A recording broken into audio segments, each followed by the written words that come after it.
Recording in progress. All right, let's call the meeting to order at 10:02 a.m. We're going to start with the Pledge of Allegiance. Jacqueline is here, so we do have a quorum.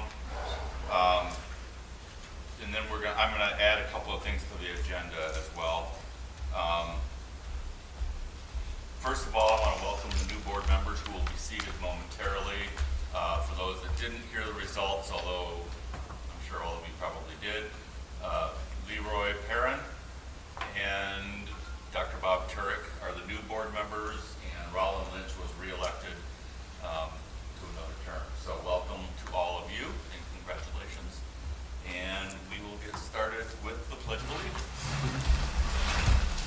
I pledge allegiance to the flag of the United States of America and to the republic for which it stands, one nation, under God, indivisible, with liberty and justice for all.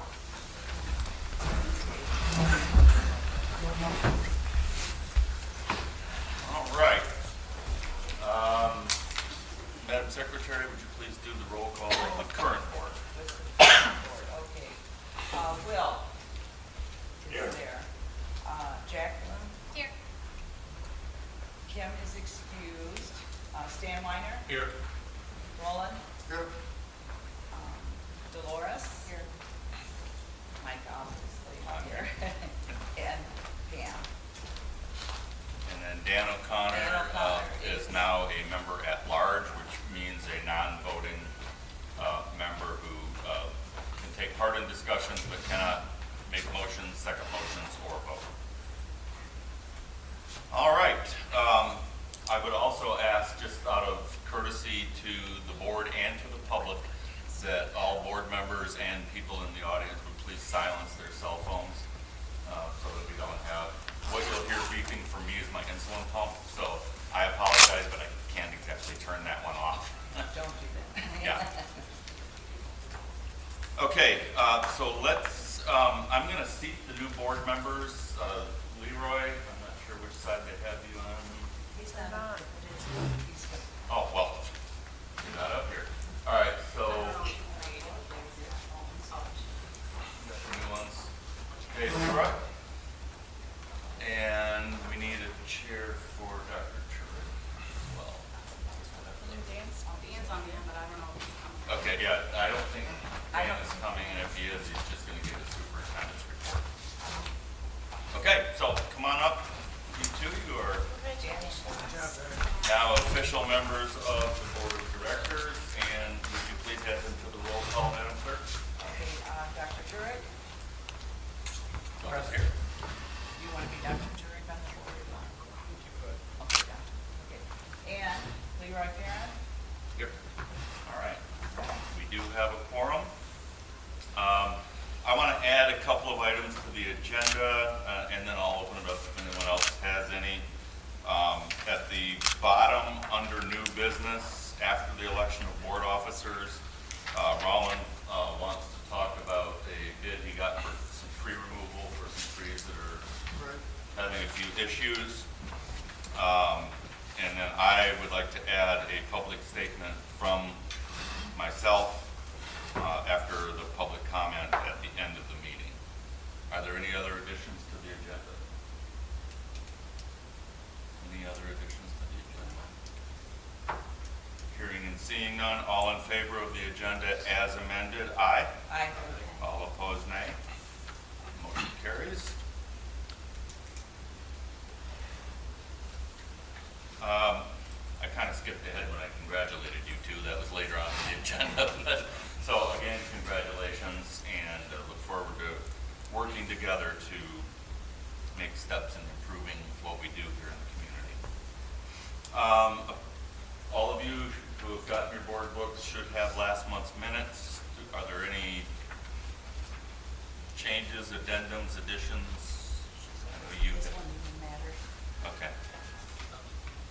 Yeah, is it okay if I make a Yeah, comment? oh, no, absolutely. Okay. You were here, so. Yeah, with the minutes, I just had one comment to make. When I went through the minutes, I saw that it says that there were like 5 people made comments last week. Is there any chance we could have something like just a short, like what the comments were, just something short in there? What the comments are about? Yeah, Yeah. Yeah. Moving forward, you Yeah. mean? yeah. Because obviously we're Well, I not, don't have to change it. we'd just be making I've stuff up been then. working at making my minutes shorter. At the behest of those who have to read them. Yeah, but I mean, just something like, what was the subject of the comment, so. Yeah, It doesn't have to have a whole report on it by any means. Like complaints. complaints or comments about Compliment? community event or something. Okay, yeah, I don't have a problem with that. If you could do that, Pam, that'd be Sure. wonderful. Yeah. Okay, I have to get the names of the people. yeah, so when we get to public comment, so that we can record it accurately, if you would give your name and your township or city of residence, and then proceed with your comment. As always, we have a 2-minute time limit. And I don't care if you're yelling at me or complimenting me, we have a 2-minute time limit. While I would love to keep the compliments going longer, we're gonna be fair to everybody. And just as a reminder, the board does not need to respond during public comment. That's part of Robert's Rules of Order. If the board chooses to respond, they can, but it is certainly not necessary. Okay, and if you have questions, one thing I want to say, I'm going to say this in my comment at the end of the meeting, but I'll repeat it now, is that if you have questions or you have concerns, you know, we're easy to find. Everybody knows who we are. Please call us and ask us, or email us and ask us. That's the absolute best way. Or catch us before the meeting or immediately following the meeting. You know, unless we go into closed session, then obviously we can't do that. Okay, are there any corrections or additions to the minutes? My name's on Your name is spelled wrong? Again? Okay. Did I, is that? it. There's a Y, JACQUELY. Okay. Oh, Duly noted. Any other changes or corrections? Hearing and seeing none, any further discussion? Okay, all in favor of approving the minutes with Jacqueline's corrected name? Aye. All opposed, nay? okay, no, I. We're I. Yeah. Are you saying yes or no? Yes. Okay. Sounded unanimous. It was. Okay, so the minutes are approved. This is gonna be one of those days, I have a feeling. Board members, you have in your books the names and phone numbers and emails of all of the board members. You'll find that a little bit later in the book. And for you, the 2 new board members, you will have a senior center email. It's just your last name, first initial at alconaseniors.org. So you'll have that. All right. Moving along, let me get back to the front here. Public comment. Is there anybody in the public that would like to comment? Gary. Gary Van Up, Mitchell Township. You know, I just want to remind this board that God is the one that puts people in authority. And, you know, it seems that if you read the Gospel of John chapter 3, it talks about people doing things in darkness because men really hate the light. It seems ever since we've been approaching this board, there's always roadblocks that keep coming in. You change the free speech methods, you change the FOIA regulations. It sounds like you just treated an elderly person and charged them excessive amount for their meal. And now all of a sudden I hear there's disclosure stuff that's being wanted to be signed. I don't think you're adding to a light factor. I think you're hiding in the darkness. And one day you will account for what you're doing here. So just take that to heart. God always allows for U-turns. Thank you, Gary. Any other public comment? I have one. Good. Let me introduce myself. Most of you know me. I think all of us know. Mr. Avery? My name is Christopher. Okay. It's not much of a pleasure to meet you. Under the circumstances, back in March, I had an incident with one of the food trucks. The door on one of the food trucks had been in malfunctioning condition. And I'm sure that whoever had drove the truck and was delivering with that knew that the one back door did not close properly. I was cleaning the vehicles for the ACCOA, went to park the vehicle in a spot where one of the employees had a van parked there, was stuck earlier that day. When I went to put that vehicle in that place so she wouldn't get stuck, the door came open and it ran into the side of the Jeep. I looked at the damage. I had another vehicle back at the car wash. I brought that vehicle back over here, put it in the barn, brought the keys in, and Leanne at that time was the only person that I had dealt with these vehicles. She wasn't in her office. I left the keys on her desk. It was a Friday afternoon. I had other business to take care of. It wasn't a matter of life or death. The damage had been done. I came back on Tuesday to talk to Leanne, and I was greeted by Mr. Avery. But he didn't introduce himself or anything. He intimidated me in front of a bunch of people. I did get an apology from his assistant, but it really put a bad mark in my heart towards the ACCOA. And I am now, I've been a senior for years and never taken much advantage of the good opportunities we have here. But very, very unprofessional of a director. Thank you, Mr. Scully. I will. Yes, Lisa. Lisa Turek, Harrisville Township. I wanted to say that back on October 10th, I filed a discrimination claim. I sent a letter to all the ACCOA board members. The deadline for the 2-week notice, according to ACCOA's policy, that I got the paper and followed exactly what I'm supposed to do, was 2 weeks response. 2 weeks was yesterday, so I have not received anything. And the sign on the door says you've got 24-hour surveillance, audio and video, which I think after you received that on the 10th, you could have actually gone to the video and seen or heard exactly what happened to me and my husband on that day. And so, but I haven't heard anything, so my next step is not only to call NEMSA, because they said I need to call them if you hadn't responded in 2 weeks, but there is also a form on your website for a USDA discrimination complaint, which I'm going to have to file because that's my next step, and I haven't heard anything from the board. So I know that your intention might be to have people contact you and you want to have an open door policy and let's see what's happening. But I sent in a complaint 2 weeks ago, and the only person I heard from was Pam, who acknowledged that she did receive the complaint. So I just wanted to let you know that we don't get response from the board, and that's what I'm going to have to do my next process. Thank you. Thank you, Lisa. I did talk to Bob yesterday, and I told Bob that I would be seating a committee, a grievance committee, to investigate the. So I did respond. Oh, not to me, but Well, that's okay. That's all right. The email also came from him, so I figured, Okay. So yes, All right. we did. I'm going to be seating the grievance committee today. We'll be investigating and definitely we'll get back with you. Okay? Thank you. Thank you. Anybody else? Yes. Karen Sharpnoff from House Township.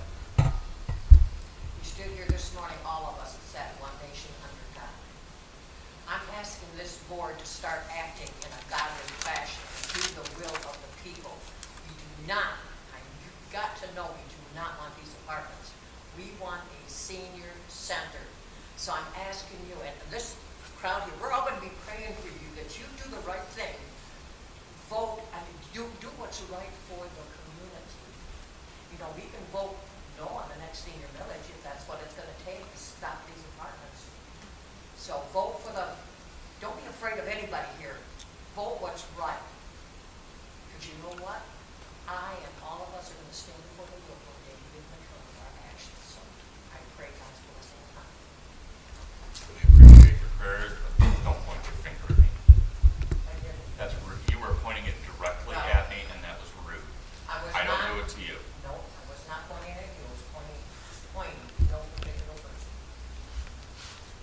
Anybody else? Yes. Jessica Dobbs, Curtis Township. I'm sorry, I missed the name. Jessica Dobbs, Thank Curtis you. Township. Yeah. My only question is, I see you have Zoom up over there. Is there a link available anywhere for future Zoom meetings, or do you host the Zoom meetings? That's kind of my question. My intention is to have all of our meetings available by Zoom for the public, because I understand that there are some seniors who are homebound and can't make it in for the meetings, et cetera. So yes, that is my intention to do that. Of course, what's that? Yeah, we have to get with our tech person to get that set up, but yes. Do you have a rough estimate on when you hope to have that completed? I would assume we could have it done by the next meeting. I mean, it shouldn't take that long, but yeah, you're welcome. Anybody else? Terry Goldstrom, Lincoln. Hi, Terry. Hi. I have a question. I was told that our two new board members were asked to sign a disclosure. Since this is a public building, why? We all should have access to everything that goes on here. Why these two? We've all signed it, number one.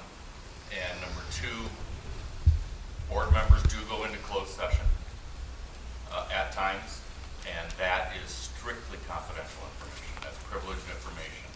Secondly, there is a law that I know Dr. Turek is very familiar with called HIPAA, where client information is strictly confidential. That would be a violation of federal law to release that. And so since all of us as board members do have access to being here, and if we're, say, having lunch downstairs and we hear, overhear the name of a client, or we overhear a home care worker talking to his or her supervisor about a client, and we happen to overhear it, that is strictly confidential information. I understand that, but financial records should all be open to the public, correct? Is there a law? Yeah, I mean, it's public information, it's public tax money, that, and we talk about it openly during the meetings.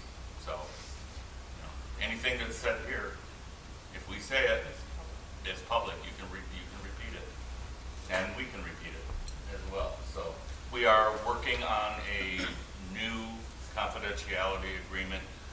It was pointed out that some of the definitions were a little bit broad. Our attorney wrote it, but we are going to be changing it a little bit to make it less broad, to be specific about, for instance, closed session, and also add in the HIPAA clause to make sure that it's clear what it is we're talking about. So I emailed the attorney yesterday asking his opinion. Dr. Turek took the form to the prosecuting attorney who brought up his concerns. I placed a call to Mr. Weichel. He was not in his office yesterday. I didn't have time to call him before the meeting today. So my intention is to either call him or go to his office to discuss what his concerns were, so that we can get a confidentiality agreement that is agreeable to everybody on the board. It's not just board members, it's all of our employees, for obvious reasons.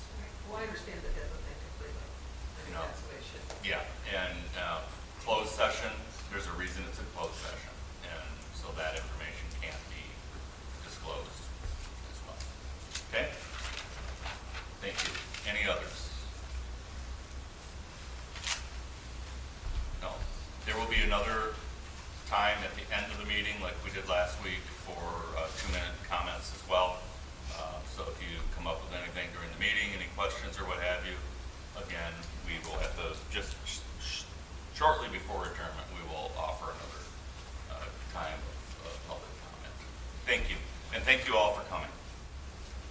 Do we have anybody wishing to address the board? I think I saw NEMSCA. Or are you going to do that during your NEMSCA report? Yeah, she's on her. All right. It's not Kelly. No. I don't have any reports. All right, well, tell you what, why don't, instead of taking up time during reports, then would you introduce yourself? And I'm Caitlin Franks. I am running for West Hempstead.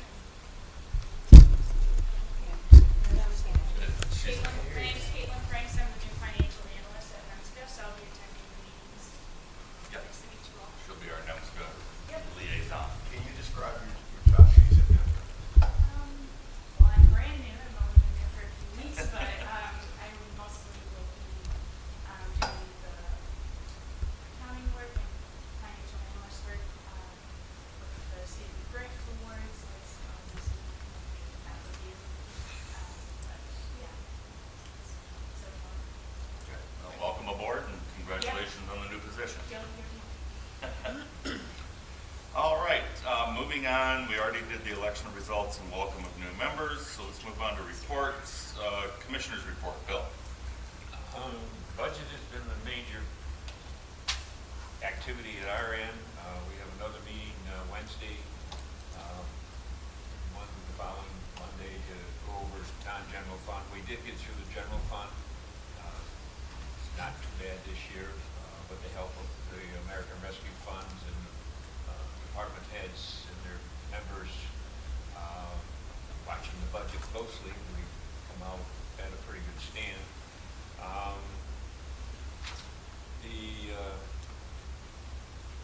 One of our members has been ill. Carolyn's been off for a couple weeks now, so it wasn't much to do with it in the personnel line.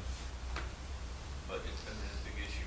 We do, outside of the county, we do have county fair dates. I believe they're August 8th through the 12th.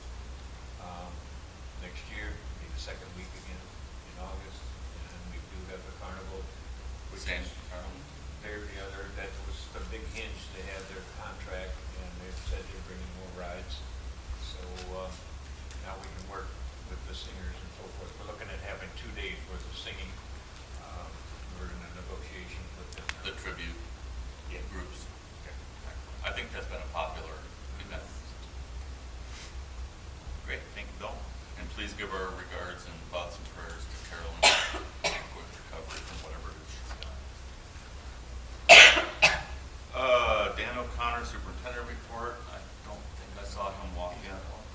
Okay. Skip that. NEMSCA, you said you did not have a report today, correct? Okay, thank you, Caitlin. Regional Advisor Board Report. My name is still on there. Kim Fleming was our liaison to NEMSCA AAA Board, and because she decided to resign from the board, she is no longer that representative.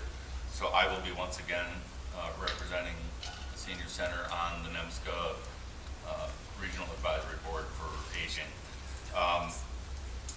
As such, I did not attend the last meeting because I wasn't the representative at the time, so I'll be attending the next meeting, and I'll be able to report back next month too. From here, a good chunk of the rest of the meeting is going to be a board training. I would encourage all of the public to remain here as well, simply because it never hurts anyone to learn more about how the board functions, why we do, what we do, etc. So there's been a lot of talk about open meetings and such, and we want to be as open as we can. And so anyone that wants, if you think you're going to be bored and want to leave, that's fine too. Don't be afraid to do that. But we welcome all of you to stay and see what it is we do. Okay? So I'm at this point, until the training is over, I'm going to turn the meeting over to Lenny and Tony Scott, who is our HR and 14,000 other titles. And they will go ahead and handle the training for all of us, not just the new members. Can I introduce myself? Yes, There are please. many people who do not know me, but yes, my name is Tony Scott. I'm the Programs Director at ACCOA. And yes, with that comes the financial portion and the human resources portion of ACCOA. I onboard all new staff. So anytime we get new staff in, I spend 3-4 hours onboarding them, orientating them with our policies and procedures, all of our rules and regulations. They all do sign a confidentiality statement. That is nothing new. They go over a lot of laws and a lot of rules that we do as far as HIPAA, elder abuse, a lot of things to get them on board with what we do. We decided it's very good to not only orientate the staff, but we need to orientate the board. A lot of new faces, welcome aboard, happy to have you. So we decided to kind of, instead of focus on what we do with the staff, kind of focus on what the rules are for the board, what we hope that you can help contribute to ACCOA, what you can bring to the table, new ideas, fresh things. So yeah, that's it in a nutshell. I'm not a good public speaker, I'm sorry, so I'm gonna get all red and flustered and shaky because that's me. But I also just have little, I want to say, I always prepare for these staff. They have a binder, they have our handbook handy, they have our direct care worker manual handy with rules and everything. So I kind of put something together for our new board as well as our current board, because some of them may not have it. And I find it's always handy to have something in like a, one spot to kind of go to. So I'm just going to pass this out real fast before Lenny starts. Thank you. And it didn't make you one, right? It's okay. I was going to I'll say, follow from you have the big binder that has everything. And again, I apologize for my pump beeping, but it's screaming at me. Yeah. Okay, so thank you guys and the public for being here. It's good to have some public participation. We welcome public participation. I think this is going to be a eye-opening experience, not only for the board, but for the public as well.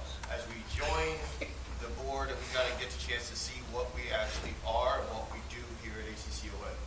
So welcome to our board presentation. So what is a commission on aging? There's a lot of questions that come with that.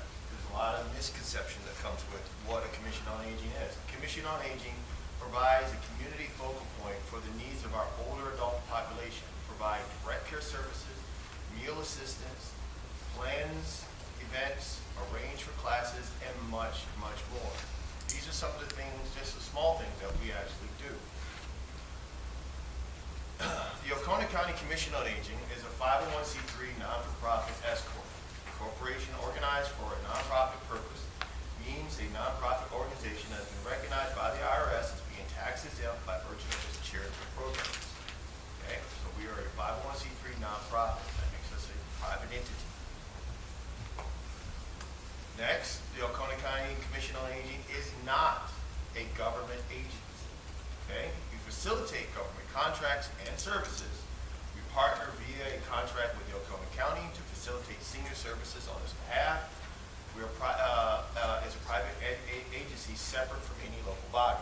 Okay, so these are the things that we are, and those are the things that we are not. Okay. So let's talk about the formation of ACCOA. Some 50 years ago, on November 7, 1973, the Alcona County Commission on Aging was formed and a vision was cast for the residents of Alcona County. Over the next 50 years, Americans' view on aging would evolve, grow, and take shape. We would see seniors being more complex, vibrant, and active. From the 1970s till now, our views on seniors have kind of changed. We used to relegate seniors to the marginalized portions of society as being weak, frail, and feeble because they were not able to contribute to society according by the standards back in the 70s, 80s. But one of my favorite shows as a kid was the Golden Girls. They got a chance to be on television and see seniors. Most people who would get gray hair would be off the television. One wisp of gray hair and your nightly anchor was off the television. Those things were not valued as parts of our society. But things have changed. Laws have changed. Our views on seniors have changed. Seniors are more active. They live longer. They shelter or stay in place longer. They age in place longer. So these are the things that have kind of changed and shaped our values and beliefs and views of the ACCOA over the last 50 years. So, then and now, changing the narrative. So, in 1965, the Older Americans Act is created in response to concern by policymakers about a lack of community social services for older persons. Think about that. 1965, this country has been around a long, long time, and it wasn't until 1965 that someone said, we should do something for seniors. That there should be some type of safety net that protects our vulnerable population. So, in 1965, like I said, the Older Americans Act is created. And in 1973, ACCOA is formed, benefiting from some of that legislation, and is created as a commission on aging. In the 1990s, the American Disabilities Act is created and signed into law. Again, highlighting Golden Girls. The Golden Girls have done a lot for seniors in this age.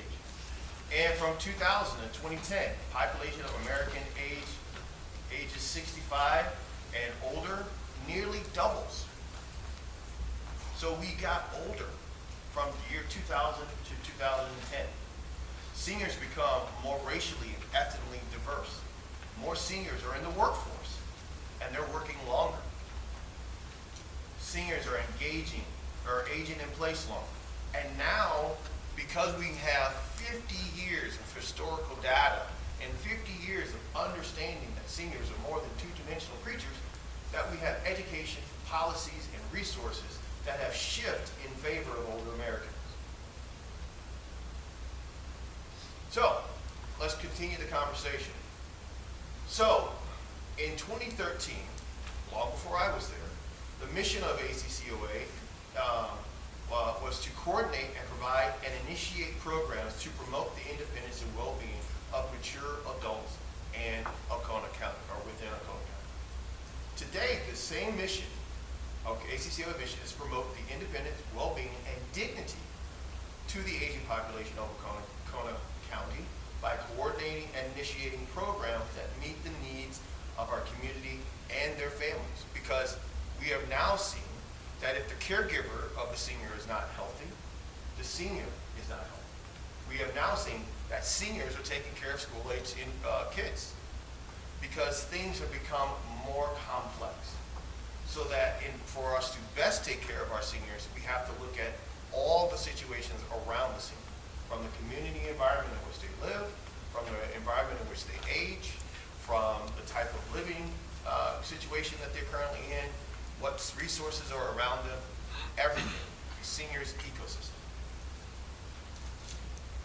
So, our mission statement, ACCOA mission is to promote independence, well-being, and dignity to the aging population of Alcona County by coordinating and initiating programs that meet the needs of our community and their families.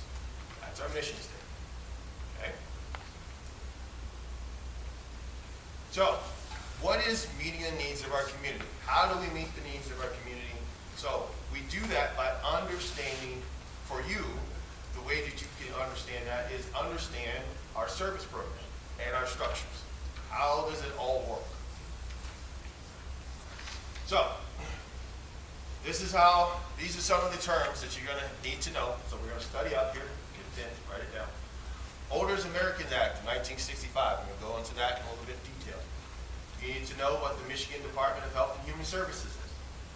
You should know the Aging and Adult Services Agency, otherwise known as AAA.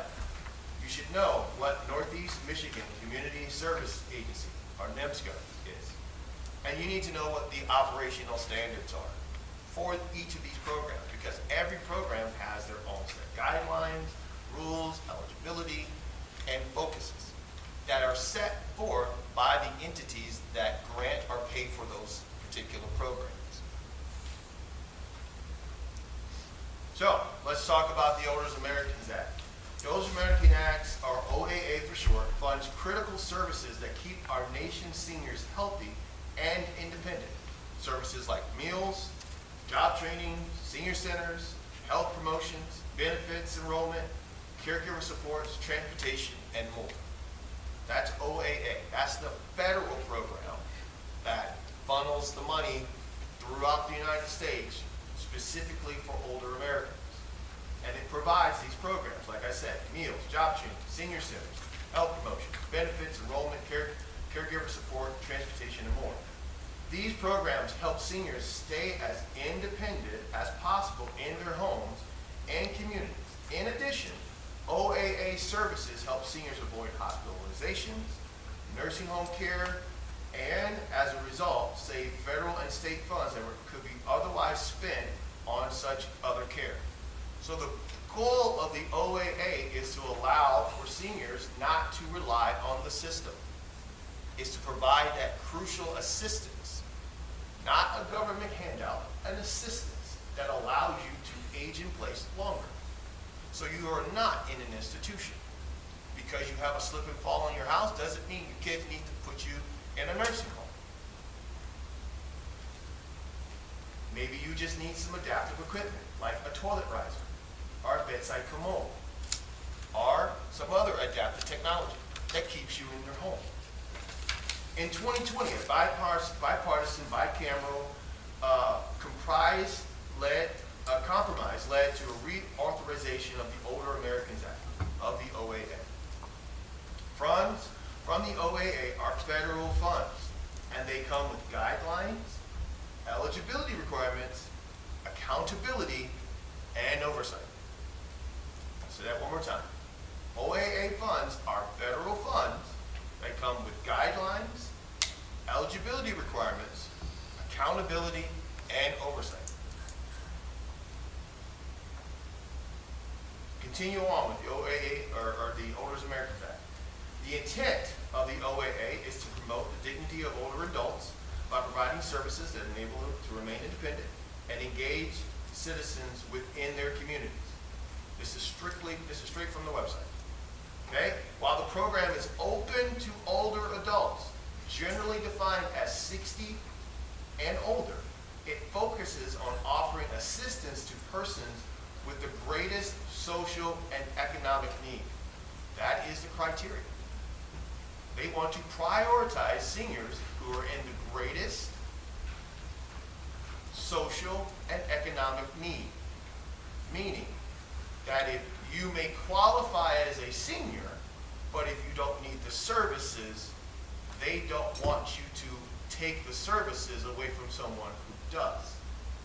So, this is an oversimplification, but I'll say it this way. The senior who needs in-home cleaning assistance because they are not able to clean their home and they're socially or economically in need will be prioritized versus the senior who's asking, come clean my beach house.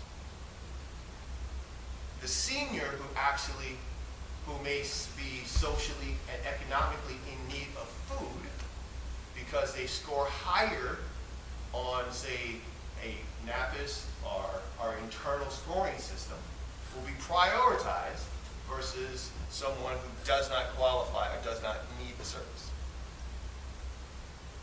The OAA authorizes a range of services and support that help older Americans remain as independent and productive as possible in their own homes and community. That is where they want you to stay in your communities and not institutions. Most services do not require means testing or co-payments, but donations may be requested. And some newer programs may have cost sharing or sliding scales. Unfortunately, years of limited funding has restricted access to OAA services, resulting in wait lists for many of these essential programs. So we have to prioritize those seniors who are in the highest need because we may not have as much funding that are able to help as many people within the community. Now, I don't want to get ahead of myself, but this is where the military comes in. The benefits of the OAA program are not just for older adults. Let me say that one more time. The benefits of OAA program are not just for older adults. They also support families by offering services to caregivers, and they provide jobs in the health and long-term care sectors in local communities around the country. So our mission and vision statement did not change. It's just reflective of the grant programs that we serve. It has language first protocols, or forward language, like dignity, person-centeredness, meaning we want them to tell me how their services should be given to them, not me tell you how your services should be delivered. So this is from www.ncpsm.org or the Older American Act on Google search if you choose to look that up. Next vocabulary word, Michigan Department of Health and Human Services. This is the local, so I just explained the federal. Now let's explain the local. So we are in the state of Michigan. So, Michigan Department of Health and Human Services. The Michigan Department of Health and Human Services provide opportunities, services, and programs to promote a healthy, safe, and stable environment for the resident to be self-sufficient. That's their mission statement. Their vision statement is to develop and encourage measurable health, safety, and self-sufficiency outcomes that reduce and prevent risk, promote equity, foster healthy habits, and transform the health and human service system to improve the lives of Michigan families. Okay, this is another program that we serve to our community. Okay, so their vision and mission statement are part of our vision and mission statement. Michigan Department of Health and Human Services. Michigan's current aging population has increased in the number of older adults. 2.2 million older adults aged 60 plus in Michigan. That's 22% of Michigan's population would be considered 60 years age or more. 85 and older age group is the fastest growing in Michigan at 102% projected to increase by 2030. So we are aging in place longer in Michigan and aging faster in Michigan. Some of the important demographics. The majority of the age cohort is women. There's a lot of elderly ladies. So 55% of the overall 22% is women. More than 24% of this age cohort is in the labor force. Why are they in the labor force? Because they can't afford retirement. They can't afford not to work. Social Security is not getting them to be able to lead, to eat, and provide for their families. Okay? The seniors are the most vulnerable when it comes to things like a recession. We know this. More than 133,000 of older adults, 65-year age or older, have some type of cognitive disability. More than 84,000 grandparents of 60 years of age or older live in households where their own grandchildren are under the age of 18. So now, not only did they have children, but now they're again taking care of school-age children. That's in Michigan. Here I'm going to show you a population report. As they tell you in the weather, never actually point. But I want to highlight this. So can everybody find Alcona? Everybody sees Alcona? What color is Alcona County? Pink. That means it is over 40% senior. So we are one of the what? Oldest communities in the state. This is according to Michigan Department of It might be Health. hard to see on that, but Alcona is the only one in that bracket Yeah. right there. So that means Alcona County does have the greatest need. to And our service. average age in this county is, our median age It's 56.9. Yes. So we're up there. And this is, like I said, the most vulnerable county, right? Who need the most services. Excuse me while I wet my whistle here. Okay. So I'm going to point this out. We're not even in the upper peninsula. We outweigh that. And that's considered pioneer or frontier. So this is where we're at. So the Michigan Department of Health and Human Services said, how do I target that market? So they developed the Aging and Adult Services Agencies, or AAAs, to say that I want you to take the money from our budget and focus it like a laser at those senior programs. Okay? And then I want you to go out and find partners in these communities to facilitate these programs. So, what do each AAA do for us? They provide direction, leadership, resources, and guidelines for state and local funding to help Michigan's aging adult services and disability network with the aim of helping residents live with dignity and purpose. That is what a AAA's job is supposed to be. And there are 16 area agencies on aging, and over 1,200 service providers in the state of Michigan. So, who would be our AAA? That's good. In our region, the Asian and Adult Services is serviced by Northeast Michigan Community Service Agency, or NIMSCA. They're also our community action agency.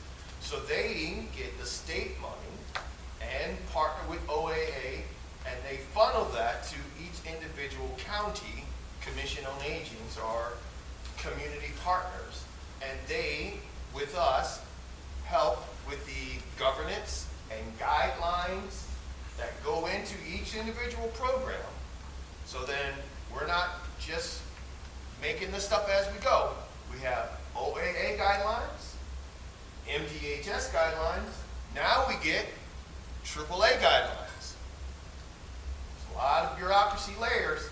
This is how we do our business. Okay? So they help provide that feedback. Our financial analyst is going to make sure that when we submit reports to her, they're going to be accurate. They're not going to be made up singers. They're going to be actual people. She's going to quality test. She's going to audit me at least no less than twice a year. And she's going to make sure that we're providing the best services to our community. That's their responsibility. And we welcome that participation, because with their help, we're able to do more. So they provide the direction, leadership, resource, and additional guidelines for state and local funding to help Michigan's aging adult services, disability networks, with the aim of helping residents live with dignity and purpose. Notice how everybody has the exact same mission statement, right? Dignity, aging network, support, purpose, person-centered. This has evolved over time. This has happened before I stepped into this role. This was how services are going to be delivered going forward. They provide guidance, oversight, and support within our service program. If I have a question, there's somebody I can reach out and say, hey, I have a question about this particular program.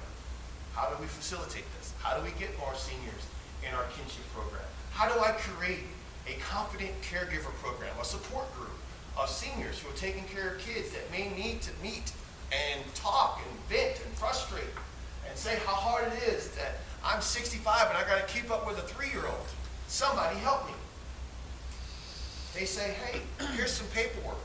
This is how this AAA has been helping. And they have 55 people in their programs. Let us help you. Their goals are to improve health and nutrition of older adults, ensure older adults have choice through increased access to services.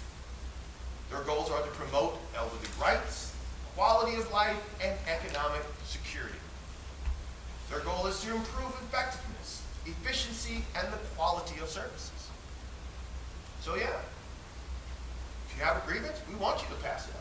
We want to see what we're doing. If you don't like what our response is, by all means, go to them. If you don't like their response, by all means, take it to MDHS itself. I have been on the other side of those. State, local funds, oh my. Come on, that was fun. Lions and tigers and bears, oh my. So federal funds, state funds, local funds, oh my. How does your tax dollars get spent? So, how does it all work? Federal OAA funds are given to the regional AAAs. Okay? These funds come with their own guidelines, eligibility requirements, accountability, oversight, and local millage match. Okay? So, local millage match. State funds from MDHS are given to the regional AAA. These funds come with their guidelines, eligibility requirements, and accountability and oversight, and local millage match. So you would think we would be back at, what, step 3? Oh no, we're still at step 1, because they haven't even given us the money yet. At step 1, so federal and state funds are then given to ACCOA with the conditions of a local match of these funds. These funds come with guidelines, eligibility requirements, accountability and oversight, and local millage management before we even spend a dime.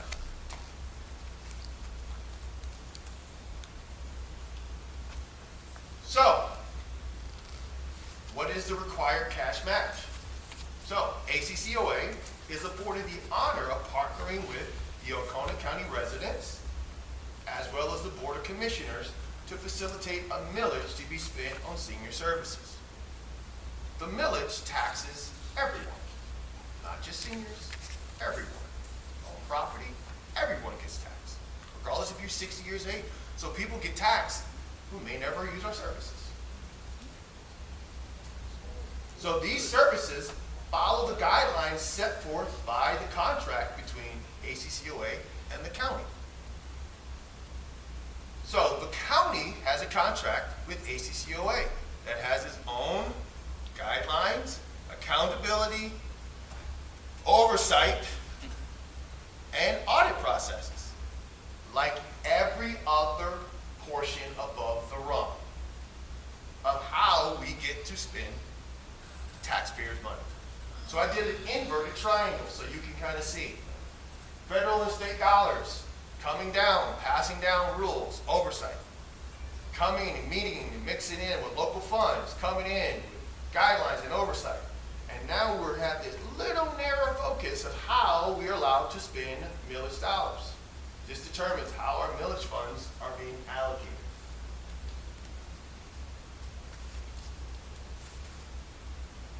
So, let's give you a for example. We have our funding sources, OAA, AAA, state and local.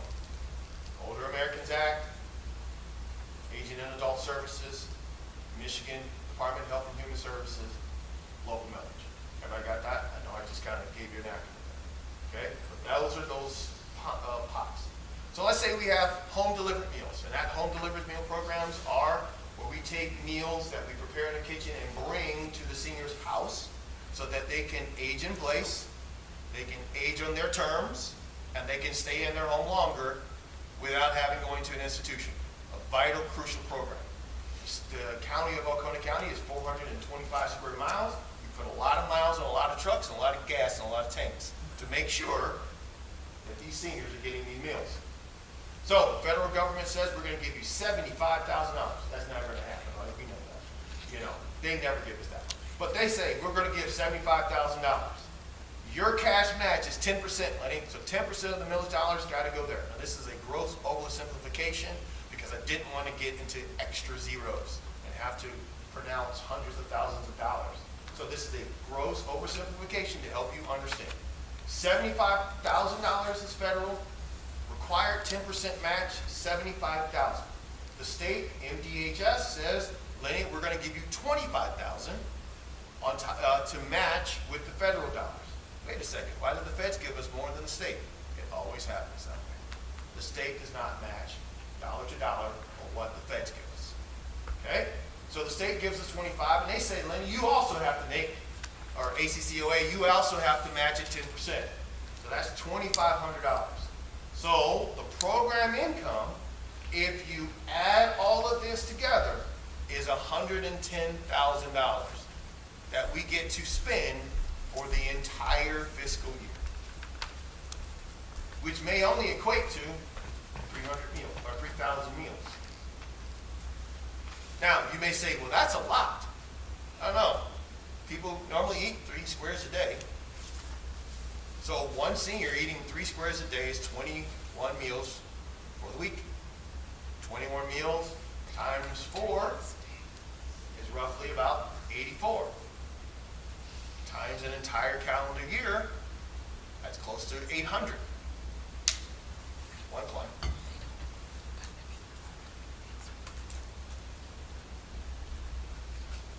Let that sink in. So, this is us. What ACCOA has to do when these funds come in is great, but it comes with a lot of rules and guidelines that we're happy to follow. But we like, oh, okay, we need millage help.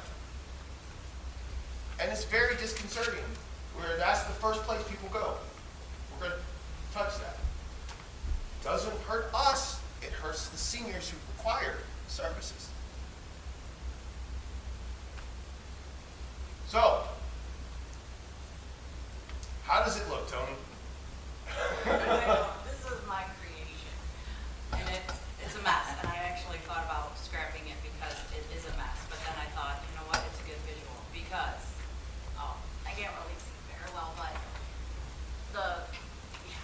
on the left side is all of the funding sources that we have, and they're all going into the ACCOA then, which is all of the funding sources that Lenny already touched on, such as, you know, federal dollars, state dollars, millage, then we get donations.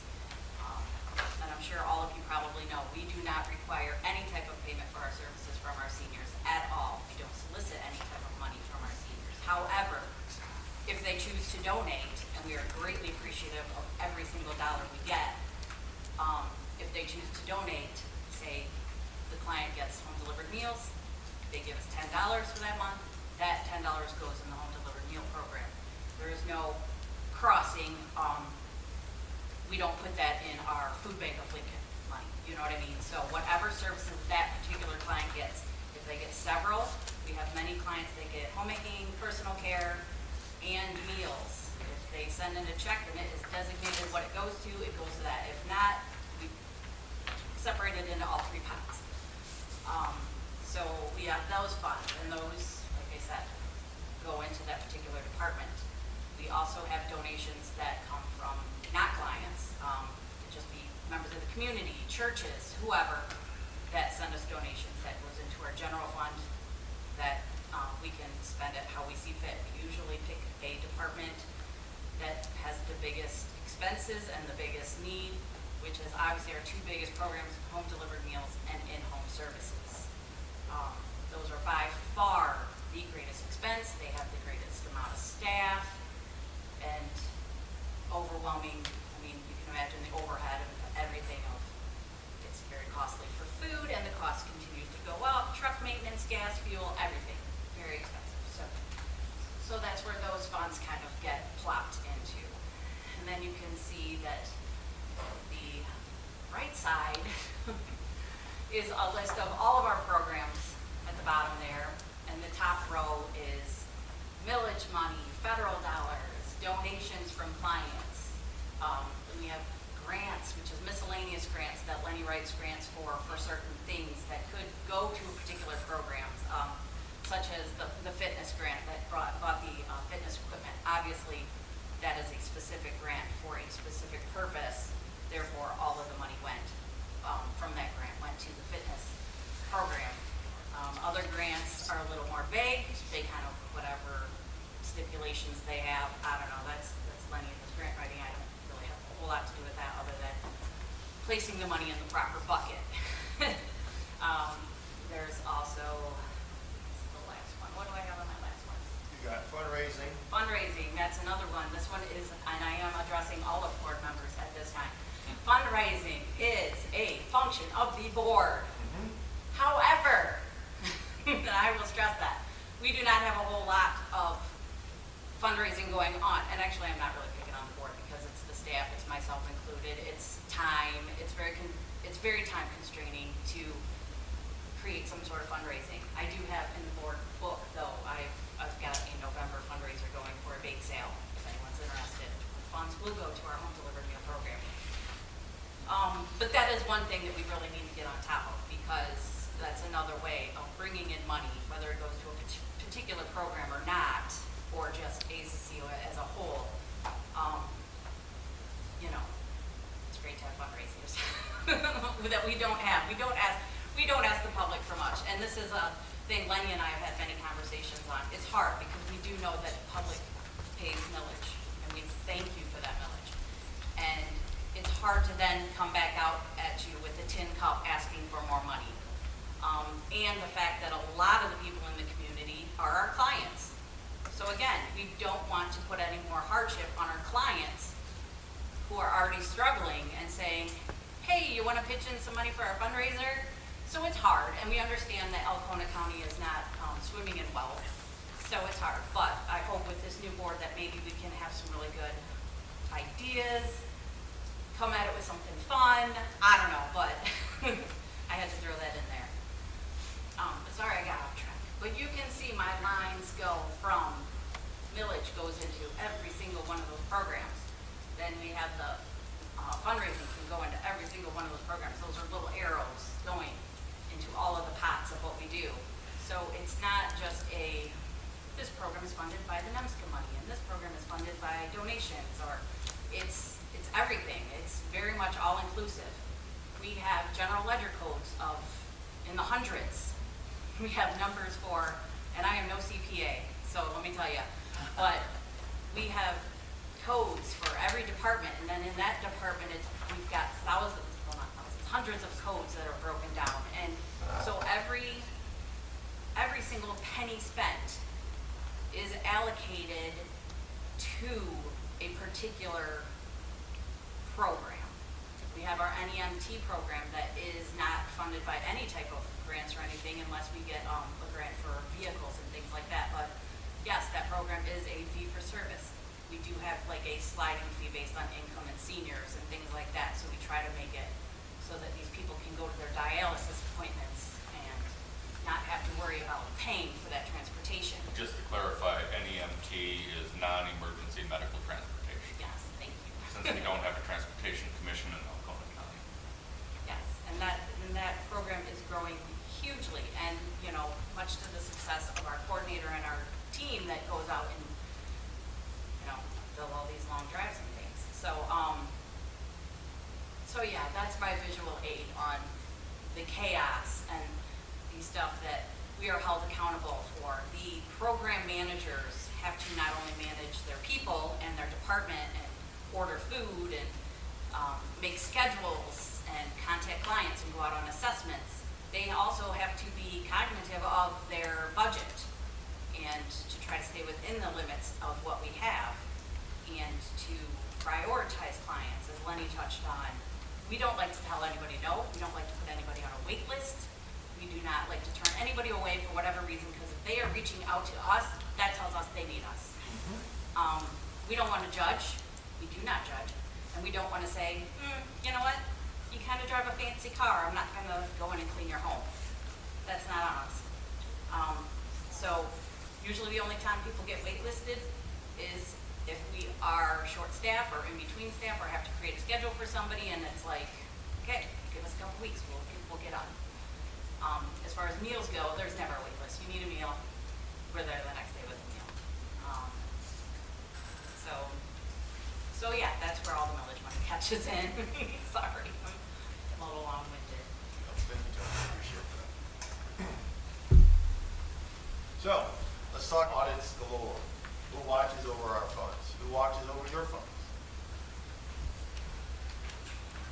So, ACCOA is audited by no less than 3 agencies yearly.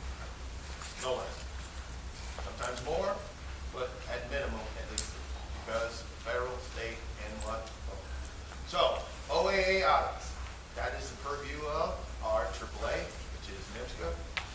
NEMSCA audits every program to ensure that the units match, which is what we submitted, meet the required local cash match, and we utilize all the funds and stay within budget. So they make sure they get their end-of-year reports, and they sit down with us monthly. We receive these monthly reports. So every time we put a report in a book, okay, I'm getting a little bit ahead of myself, but every time we put a report in that book, this book is a record. So then we take that record and then gives it to our third tier, which is our independent auditor, who goes back and says, we're going to go and make sure that all of these match what you just sent off. Then NEMSCA goes back and says, we're going to go back and make sure all of these match what you sent off. And we're to the penny, to the unit. So, next tier of oversight is our Alcona County Commissioners. By contract, the contract states that we are to provide quarterly reports. Well, we provide you monthly reports. So you see this every month. So that You can provide monthly reports to our commissioner liaison, which is currently Bill Thompson, with our general ledger reports, our purchase reports, the breakdowns of how we spent the millage money for the month. So, as I stated, we're only contracted to do it quarterly, but we do it monthly, because that's who we are. We are transparent. We want you to see how your funds are being done. Then we conduct an independent audit. So that we want to ensure that we're providing the best services and ensure that we find that we use the funds given to us by the public for the seniors within our community. So, as I stated, got a little ahead of myself, all monthly reports, minutes, general ledgers counts, purchase records are submitted to that certified forensic accountant for inspection and review. And they bring an army, about 7 of them. And they sit in here for a week, and they go through it. And then they submit their findings to you. And after their audit, they issue an unbiased report if we were good to go. Weren't bad little boys and girls, we're good to go another year. So, that is the layer of accountability that we have here at ACCOA.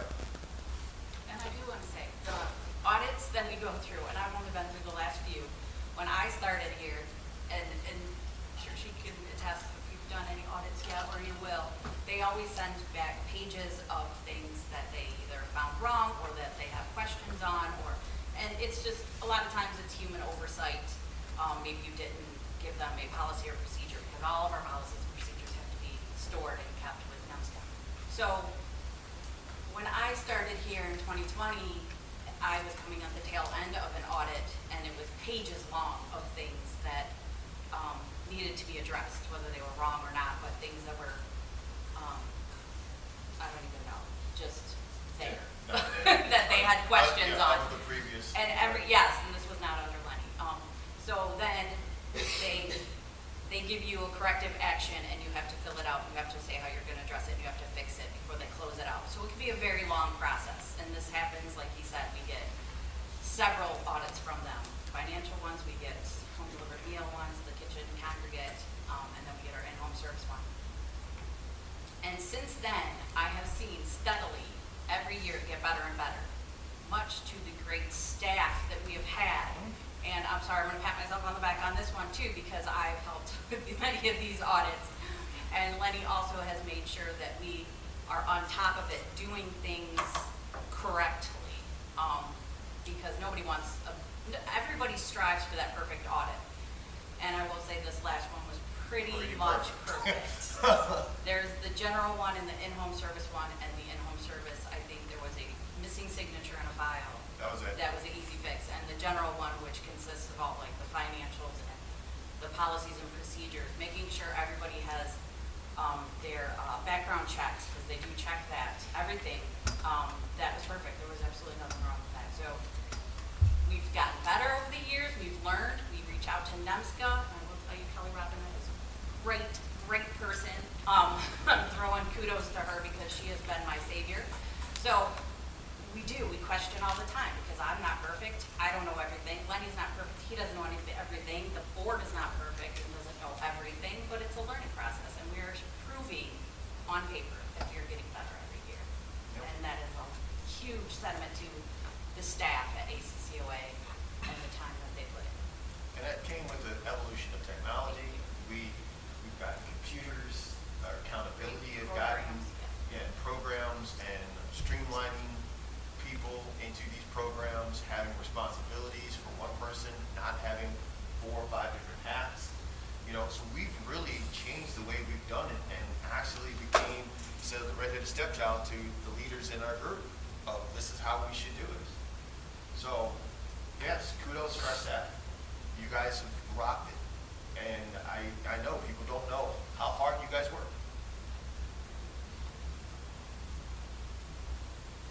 So, again, let's go back to the PowerPoint. So I'm going to stay on script so I don't say something wrong. Oversight comes from our partnership. Our partnership comes from NEMSCA, the Alcona County, working with us, the federal government, and the state government. So all of that together makes this beautiful, happy partnership pie that we facilitate the program and services from. So, let's talk about where we were and where we are now. Okay? Did you know? Because I threw back to this, how the vision and mission changed in 2012 and 2013. In 2012 and 2013, ACCOA had to reduce services to the seniors and the community due to lack of funding. When I took over this job, I had access to all the previous directors' notes, and I sat down and I read. I sat down, I got with NIPSCA, and I said, tell me, how are we providing services? Explain to me what Alcona County needs and looks like. And this letter that was written to our AAA basically says, in a nutshell, that that the first millage was renewed by the voters in August 2010, and it was for 0.375 mils levied for 5 years and will expire December 2015. First year levy was raised $291,000. The second millage was renewed by the voters in August 2012, and it was for 0.125 mils and levied for 5 years. And then that would expect to bring in $95,500. Unfortunately, together these levies will only raise $381,305 in 2012. We anticipate a greater reduction in 2013. Currently, our millage generates between 50 and 55% of our budget for 2012, and it was just under 54%. So, let me break that down because that's kind of director speak. We didn't have enough money. We had to turn seniors away. And I was like, that's horrible. How can we just live and die off tax dollars? That's a dangerous place to kind of be. Because what if that senior needs that service? I didn't have to sit with my staff and say, Susie Q and John Q Public, who do we pick? Who gets put on the wait list and who doesn't? Sorry, Mr. John Q. Susie Q's got a little bit extra disability than you, but I need those services, sir. Well, you can pay out of pocket. I can't afford it. Well, sir, I'm sorry, sir, but this is where we're at. We don't have the staff. We don't have the ability to provide those services. My apology. And I said, that's horrible. So I busted my hump with my staff and said, how do we expand services to the community without demanding or putting it on the backs of the community themselves? How do we bring money into the community to facilitate the services that they so need? So we expanded programs. Whoa, we spent money to make money. We expanded programs to get additional services for these seniors. So our new vision is proactive rather than reactive. So instead of waiting for the next crisis, we anticipate it. We look out for it. We say, okay, that's coming down the pipe here, and we're able to roll with the punches. No one could have predicted COVID, but guess what? No one lost services. We had people in full hazmat gear, full isolation gowns. You ever seen the movie Outbreak? That was our home delivered meal staff, delivering meals to seniors at the height of COVID in the summertime with masks and isolation gowns and gloves to ensure that seniors didn't miss a freaking meal. Gotta stay on script. Yeah. Okay, so after COVID-19, the request for services didn't decrease. It increased. We saw all these individuals who needed more. They couldn't go to Florida. They stayed. So that only increased. With the greater increase in need means a greater increase of what? Cost. So, as it currently stands, seniors continue to be the most vulnerable and the first ones to feel the effects of a recession. regardless if we tell ourselves that we are not in one, that is where we are at. And our seniors are the ones who feel it. That's just the facts. So, in that 2013 plan that director wrote out, in 2013, that director sat down and pinned out a community plan, community needs plan, that surveyed the seniors that they were providing for. And that survey was commissioned by that now ACCOA board of 2013 in conjunction with that executive director.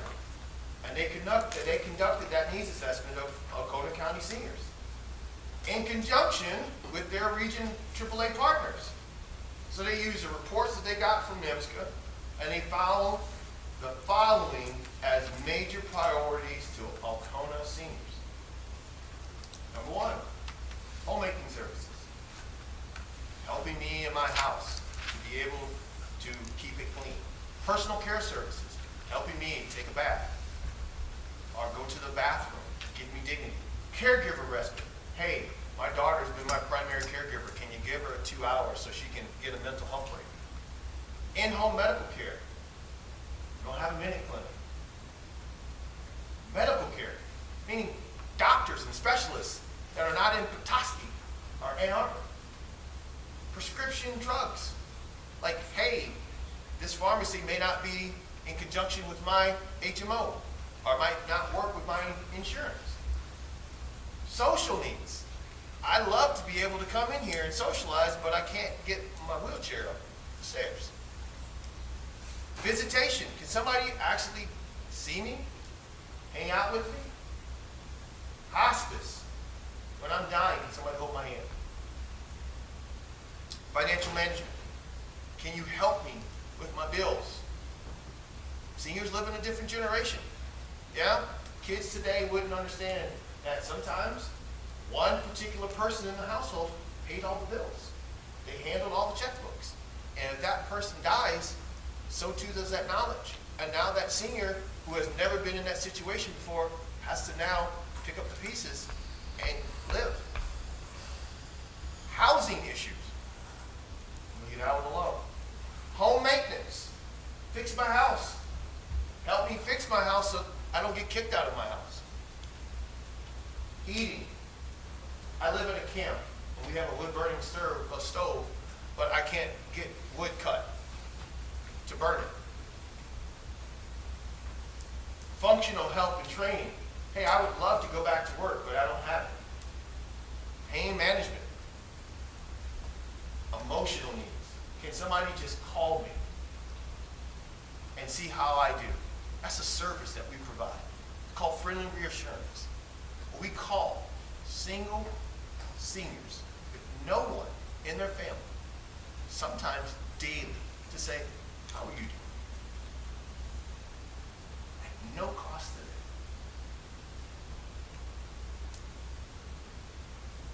Dealing with abuse and trauma, transportation, adult daycare. Yeah, it sounds weird, but sometimes people are disabled. And their disability doesn't afford them the luxury of being able to be socialized without some medical intervention. And they want culture, music, and arts. I love that that was a part of the survey. I want to see culture and art in our community. I didn't commission that. The board did. Some 7 years before I even walked into this door. And guess what? Recently, our AAA did another community needs assessment. And guess what they found? The needs that were in 2013 are still the needs today. They organized it into their top 5. The report is 71 pages, and if you want a copy, I'd be happy to print you off a copy. You can look at it yourself. So, they talked about bless you. So, they said that the top 5, in no particular order: housing, access to medical professionals, increase transportation. If you got to go to your doctor, good luck finding somebody who's going to drive you to Ann Arbor. Well, maybe not good luck. Call us, we'll do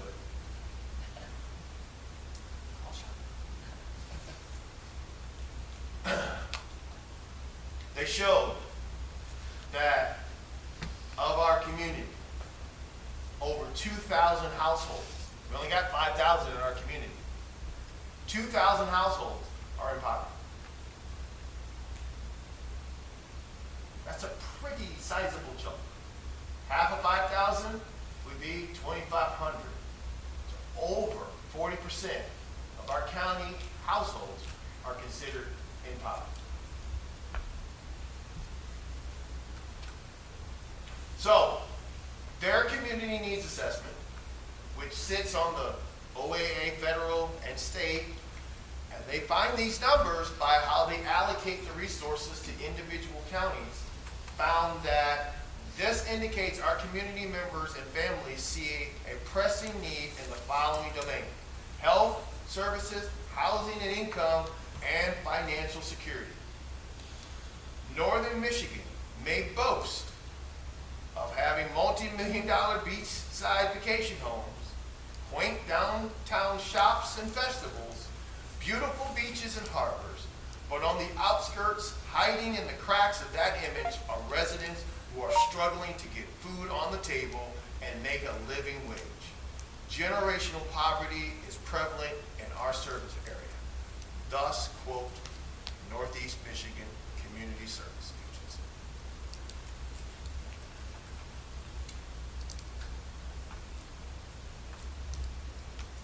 So, that's the need.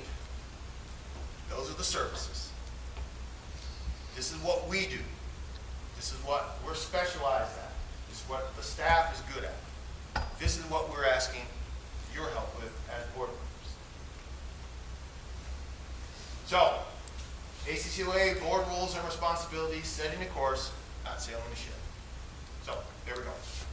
So, what we need from you, Tony, you want to take it away?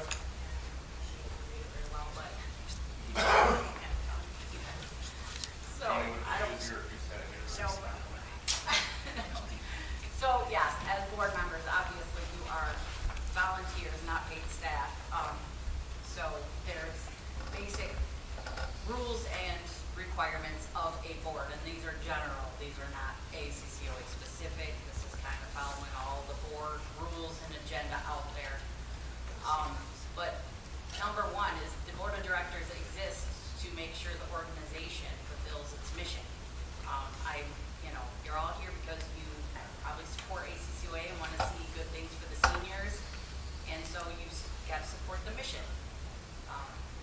The second point is that the board of directors is responsible for hiring and partnering with the executive director.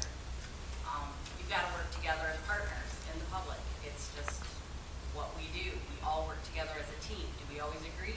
Heck no, and anyone who knows me knows that I will not agree just to agree. I will say my piece. But I try not to make a big splash about it, because I am not always right. My opinions are opinions, facts are facts. So that's number two. Okay. Number three, the board should provide proper financial oversight. That's exactly what we do. I don't think I've ever hidden anything in any of the board books, and I usually am the one who prepares the financial statements in the boards. Well, actually, backtrack that, our accountant usually prepares the reports. I kind of break them down, and usually we'll try to make them a little bit more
obviously what we do, because that's what I do within the ACCO organization, is orientate new staff. So this is kind of an orientation, but we feel there are some board members who have been on the board for many years.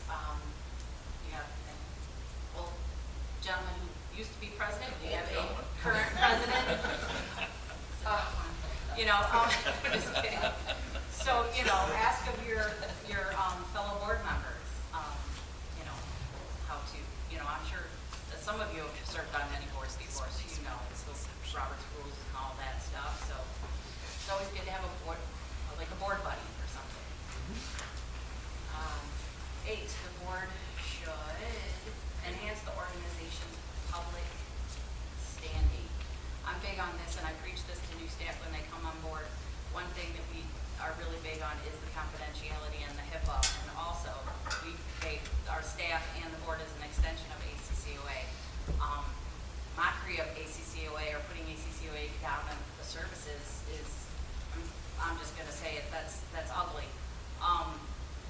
You don't have to agree with everything, and please don't agree just to agree with everything, but you incite fear within our clients when you start to, as an extension of ACCOA, when you publicly bash ACCOA, and sorry, it offends the staff that works here also, but when questions arise from clients that say, am I going to get a meal next week? What's going on?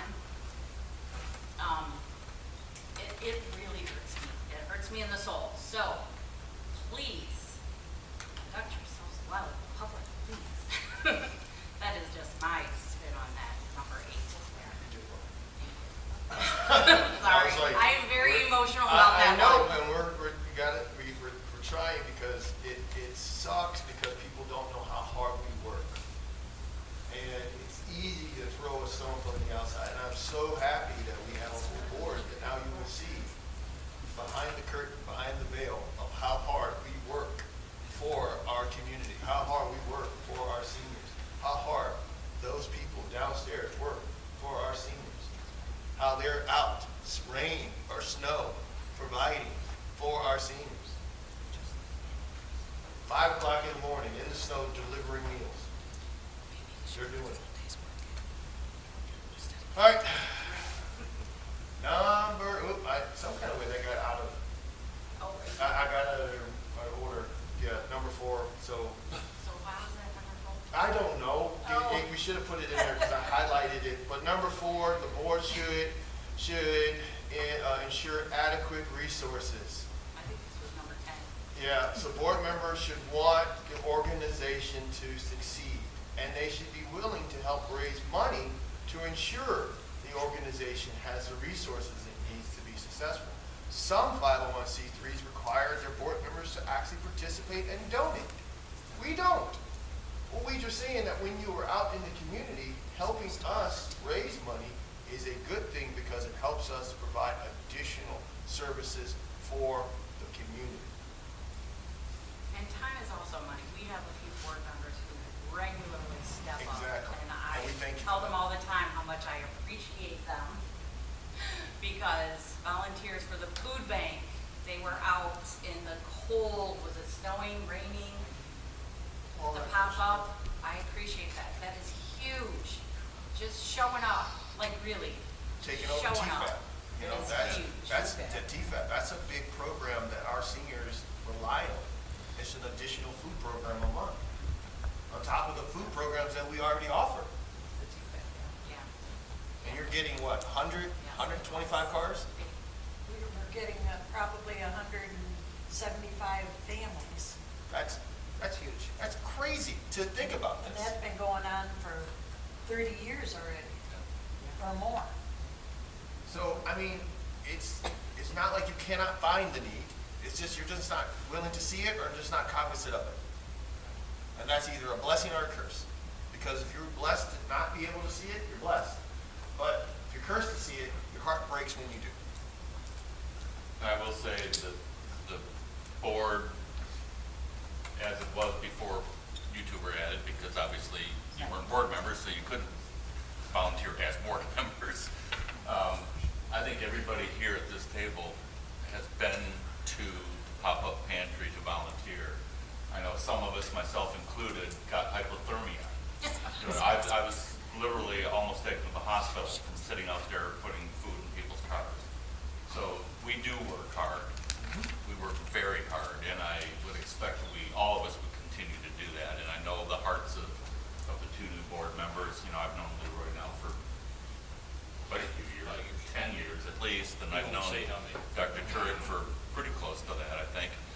And so I know that we'll all continue to volunteer, and that's very important, because if the public sees us sitting on our butts doing nothing, that's exactly what they're going to want to do.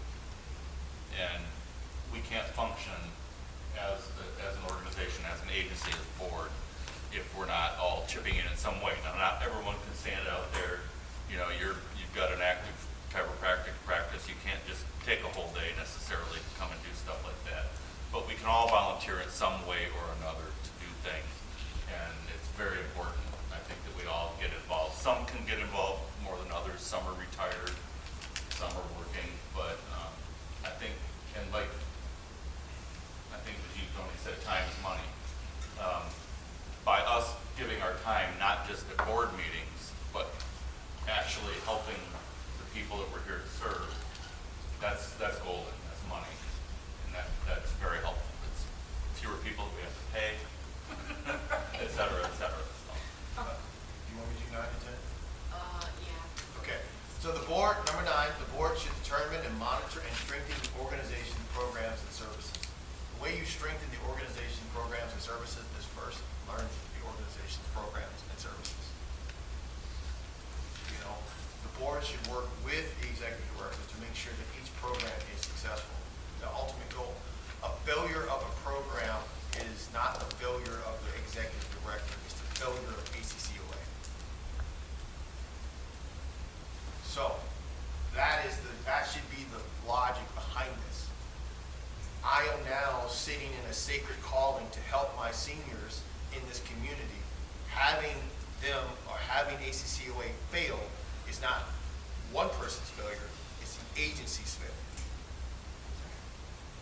Number 10, the board should support the executive director in his or her performance. The board should create clear processes for conducting evaluations and identify specific board members to carry out on those evaluations and on the behalf of the entire board. This is time for unbiased reviews and praise and coaching and education. We're a team.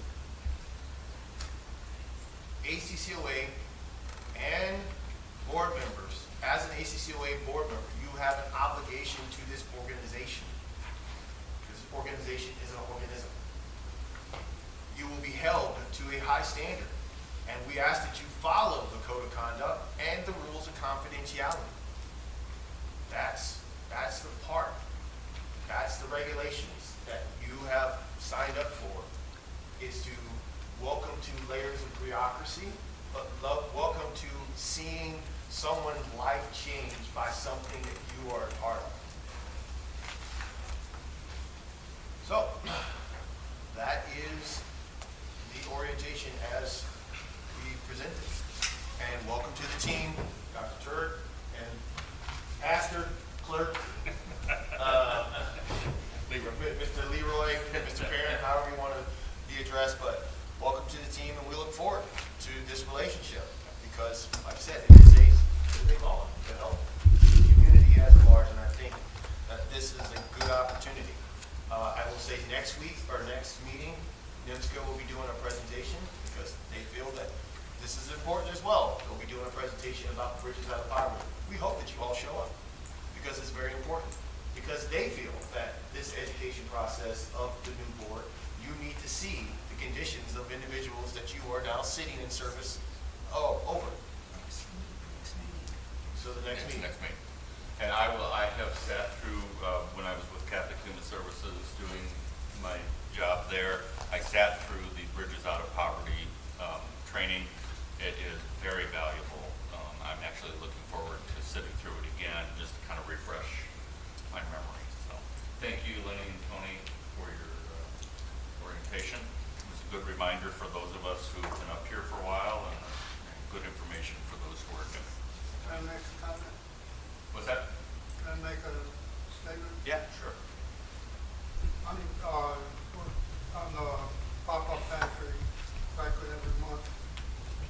people comes up, take place in 11:30, 12 o'clock, 12:30, set up there for 4 hours in the car, and if they're capable of that, we'd sure appreciate if they came down and helped us fill the boxes and get them out.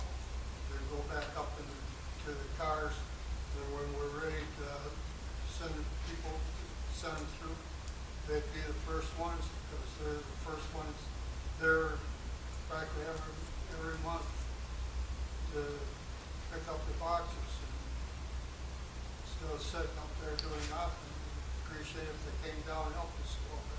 And we could use the help, because I can tell you, none of us are getting any younger up here, so. In those boxes, maybe Jacqueline.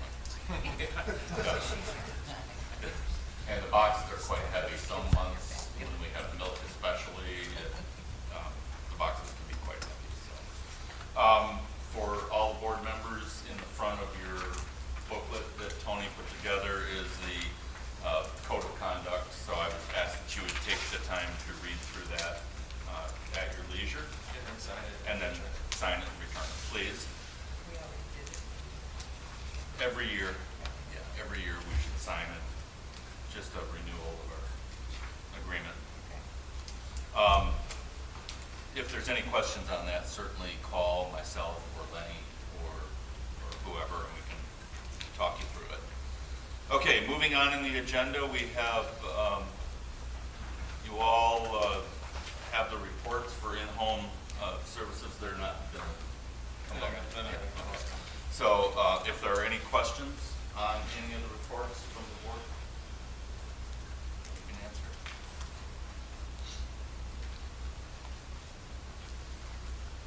Okay, if you do have questions that come up, please either email or call me, and I will get with Lenny to get an answer for that question for you. Just as a reminder, the way the hierarchy works of the board versus the staff, we as a board have one employee. That's it. That's Lenny. We do not have any control over the staff members of the ACCOA. That's not our job, that's not our purview, that's not in our description. So we don't, to say that we don't talk to staff members is not correct. We do. Every time I walk in the door, I know every time Dolores walks in the door, any of us, we always say hello. I try and say hello to every staff member that I see.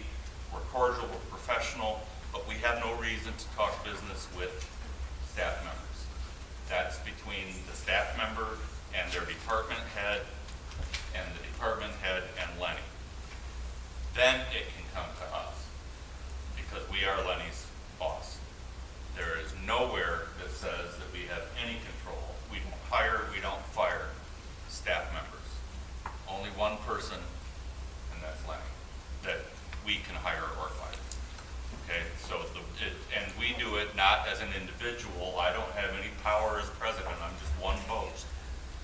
But we do it as a board.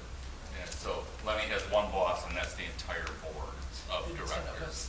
Yeah, 9 or 10, yeah. So to make it clear the hierarchy of how it works, the same goes with the employees. They go to their department head if there's a question or a concern.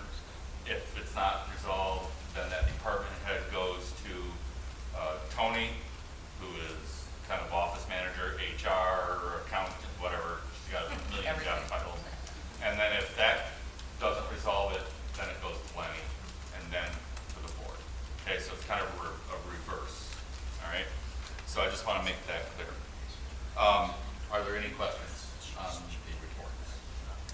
If not, please email me, call me, or if you do have one that comes up, email me, call me, we'll get you the answer. All right.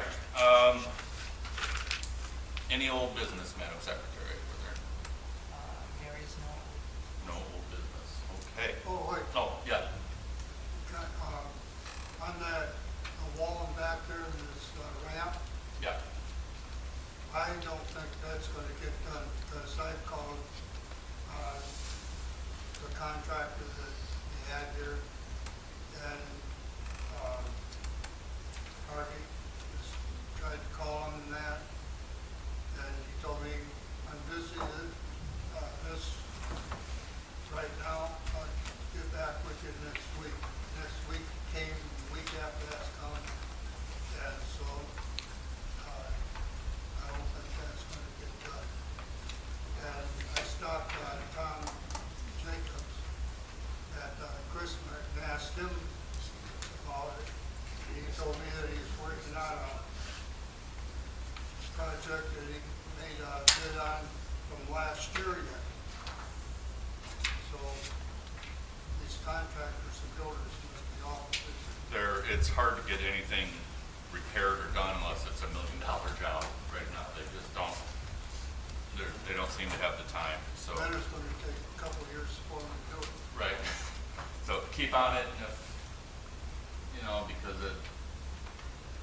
we need to get the information, and we need to work on that, so. Okay, thank you, Roland. New business.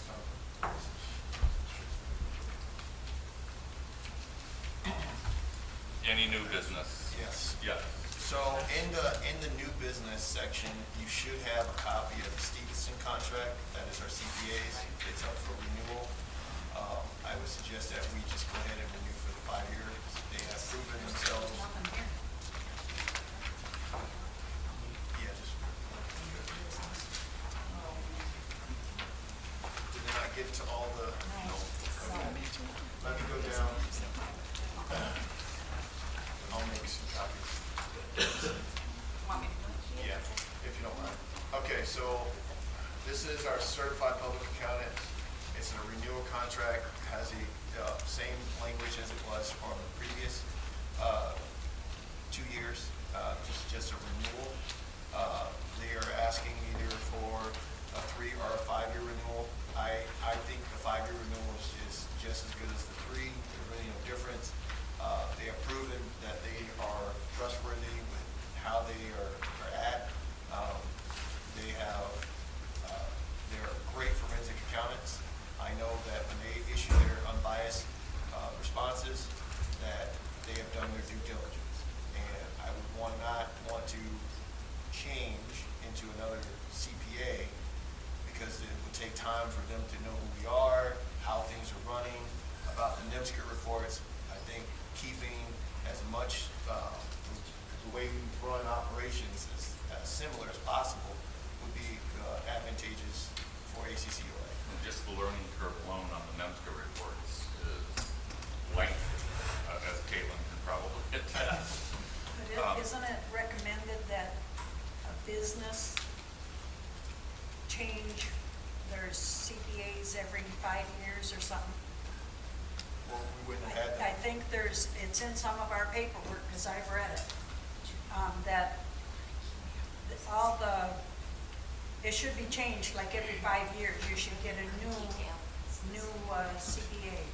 I don't know what document that you're referring to. If you I have don't it. either. I'd have to go back home and get my paperwork out and see it, but I did read it, that we should do that. So I don't know if that's recommended or if it's just our idea or what, but in our paperwork, some of our paperwork, it says it is recommended that we change CPAs every 5 years. And how long have we did? 3, 2, 2. So if you don't want the 5 year renewal, then do the 3 year renewal, and you can produce that document. I'd be interested in seeing it. I'll try to find it. We could do the 3 year, that would put us at 5 years then at the end of that. Yeah, and then we we can check it out. Yeah, I just think, I don't know why would you throw that up like that. That's a big undertaking to change a, Well, it's for our protection. okay. yeah, if you can find the document, I will. bring it in.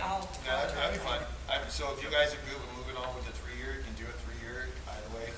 Let's, while Tony's making copies of that agreement for the board, let's table that for a moment so that we all have the document, and move on to Roland. You had bids on, explain the reason for your suggestion of the tree removal and then the bid.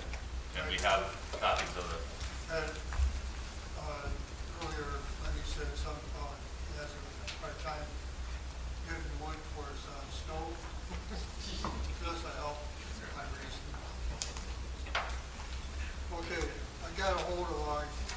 Sons Tree Service, down Scotia. And, came up, gave me an estimate on taking out both the trees. And the reason I think that the trees should come out of there is because right outside there between the building and the road, for getting a generator for this building. And if we have a bad enough storm and that, and those trees are getting pretty well rotted up there, power lines are going through them too also.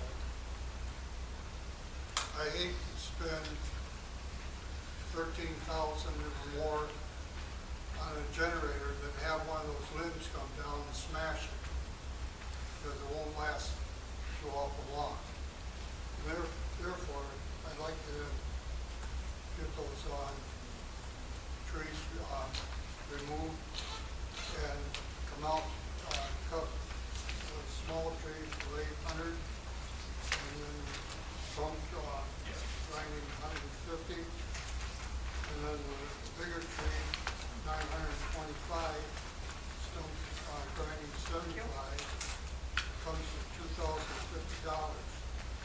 And if they take the wood away and clean up what's left from that, be 250 and 200. Now, take those trees down, you cut them up firewood size and that. We can take and stack it up outside there along the building or someplace and put a sign on it, would make a donation or something, and that way we can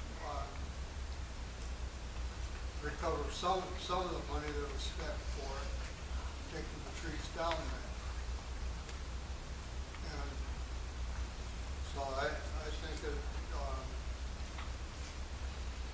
for those reasons, I think that it's best to get those trees down before they put that generator in. You're Right outside the door here, or Right. just out by the road. Could we just cut some of those branches off on this side? Both the trees are dead up at the top. Top side? The trees are dead?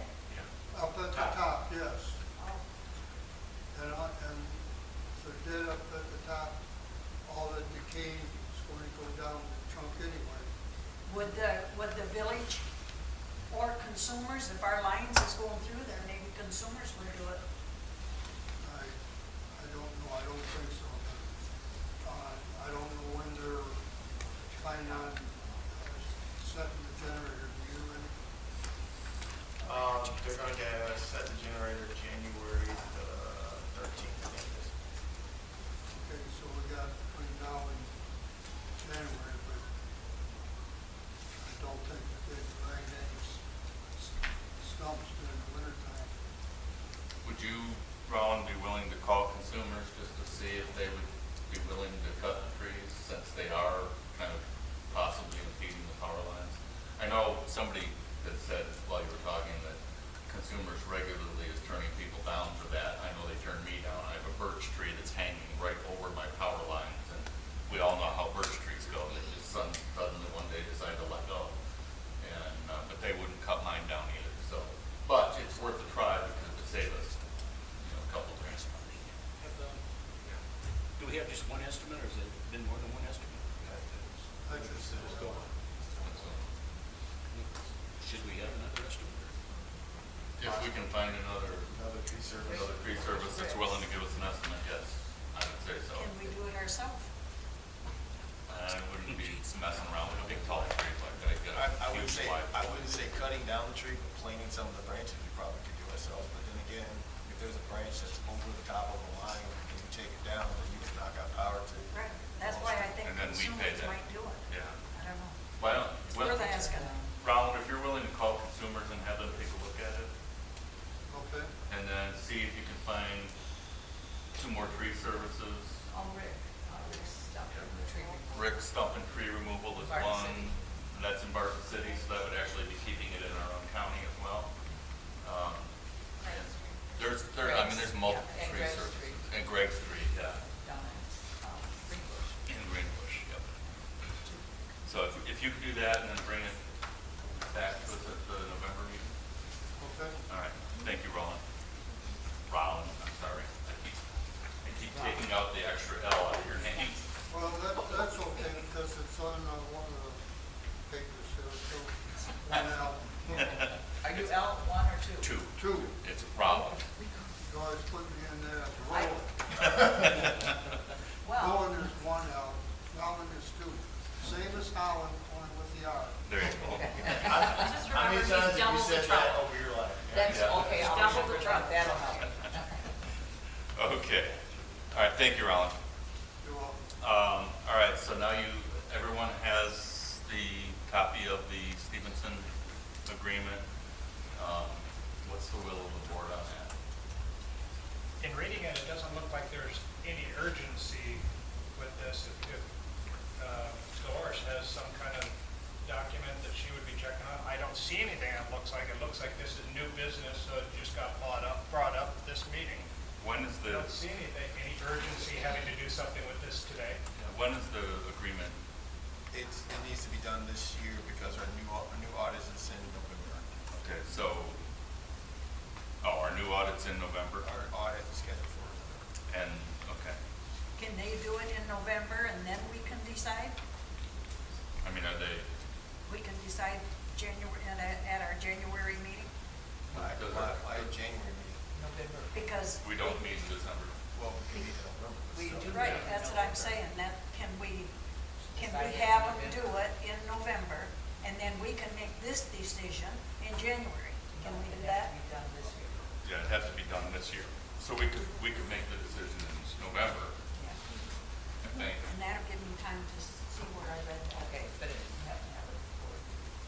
I understand that. Yeah, before the meeting, we can get it to us. So Yes, Jacqueline. my question is, when is their contract up? Because they begin their audit on November 7th. So if their Their contract is up now, that's what the. so they will probably not do it for us. If Without their the contract is Without up, contract. We have and to, they begin on November 7th. and as a condition of we have to have an audit. Yeah, So we do have to have an audit. According to our contract with them, or not with them, with Alcona County, we have to have an audit. Well, the alternative would be then to do a 3-year contract. And then when Dolores brings that information to us, and if it's decided that we need to change after 5 years, we can do that. We'll still be within the 5 year. Yeah, that'll still keep us within the 5 year. What? Is that good with you? It's whatever the board decides, it's Well- not just up to me. No, what we're saying is. I'll try to we do find the that, 3, and Okay. but we have to make a decision. It sounds like Yeah. we have to make a decision because it's up in November. And I think that's a very important document, so I would hope that you'll Well, be yeah. able to produce that in November. I'll Yeah. try to find it. Do we have, I'd be willing to entertain a motion. I, of course, have the president can't make motions. I will. Will? Okay, Yes. so, I move to approve a 3-year contract with the current okay. CPA. Thank you, Will. I would second it. So it's been properly moved and supported. Any discussion? Any discussion? Hearing and Now, seeing, if- yeah. If we say, yes, go ahead and do it, then we will not hire a new one until 3 after years. the 3 years. Correct. But we'll still be within the 5. Right. Yeah. But if you find that gives you time. Any, When did we've had Stevenson more than 5 years. No, you guys went to any easy audit, no, not easy, some company in Alpena, Yeah, for a while. and I've seen that audit report. no, I was on the board when we hired Steve. It was called some CPAs or something like that, that was the name of that. Something. No, it's, No, no, it's the company, SOME is their it's initials. SOME, some CPA. Really? That was the name of the company, some CPA. we didn't have Stevenson when Susan was director? No. You had some CPA. We hired them, I think, at my first board meeting. Okay, okay, I'll try to find that. Okay, That would be very important. yeah. I'll do it again. Well, I'm gonna, since discussion with Rob, I'll ask again, any further discussion? Hearing and seeing none, all in favor, aye. Roll call. Oh, yes, roll call, I'm sorry, thank you. Roll call vote, Mike, yes. Dolores, Yes. Pam, yes. Roland, Yes. Stan, Yes. Will, Yes. Yes. Jacqueline, Robert, Yes. Leroy. Yes. All ayes. All right, motion carries. All right, before we go to public comment, we do need to elect, the board officers are elected every year. The board members are elected every 3 years. There's 3 of us up for election every year, so that way it's constant rotation. So we will start with treasurer. The current treasurer is Roland. Yeah. So I would accept nominations for treasurer. Roland, do you want to nominate yourself or? Okay. Okay. All right. So Roland has nominated himself. Do we have a second to that nomination? I'll second. Been seconded. Are there any other nominations for treasurer? Any other nominations? Are there any other nominations? Hearing and seeing none, we will close the nominations for treasurer, and we will vote momentarily. Do we need to vote she's by himself? Well, it depends. If nobody's opposed, we can do a vote by acclamation. Okay. But if there's an opposed office, then we have to do a ballot. Okay, next would be secretary. I know Pam loves that job. Such a nut. Pam, would you be willing to? I will. Okay, so we have a nomination. Do we have a second? You want to get her back, Roland? No. I'll second their nomination. Okay, so it's been properly moved and seconded. Are there any other nominations?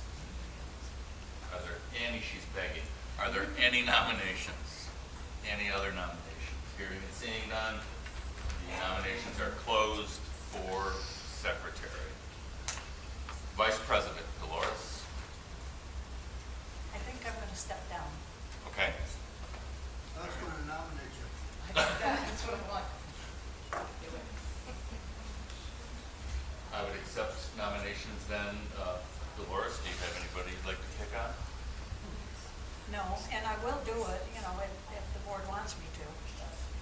If somebody else would do. Do we have?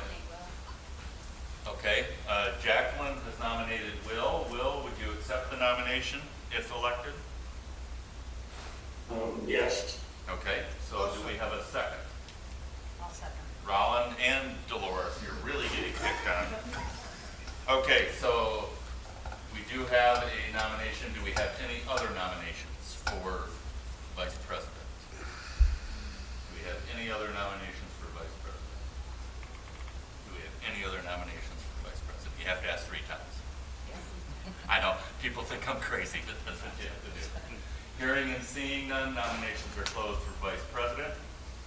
And finally, I cannot run the presidential part, so Dolores, if you would open the board for nominations for president. Okay, are there any, Mike, would you like to stay on as president? I would serve if elected, yes. Would anyone else like to nominate someone for president? I'll second Mike. Oh, I've got to ask that 3 times. Yeah. Would anyone else like to nominate someone for president? Any other nominations for president?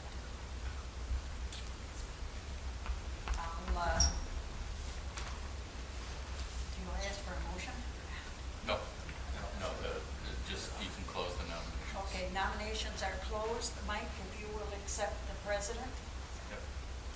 Okay, so we have, So it's recorded that Jacqueline seconded, right, Secretary? Jacqueline seconded, correct. Well, we have to have a nomination first. We did. He self-nominated. Yep, I self-nominated. Oh, Okay, so we have all 4 offices have nominees. There is no opposition to the office, so we can vote by acclamation for all 4 at the same time. Would you prefer, board, to do it by secret ballot or just acclamation? Okay, so all in favor of the slate of officers as it stands, let me read it. Treasurer Rolland, Secretary Pam, Vice President Will St. John, and President Mikey Turner.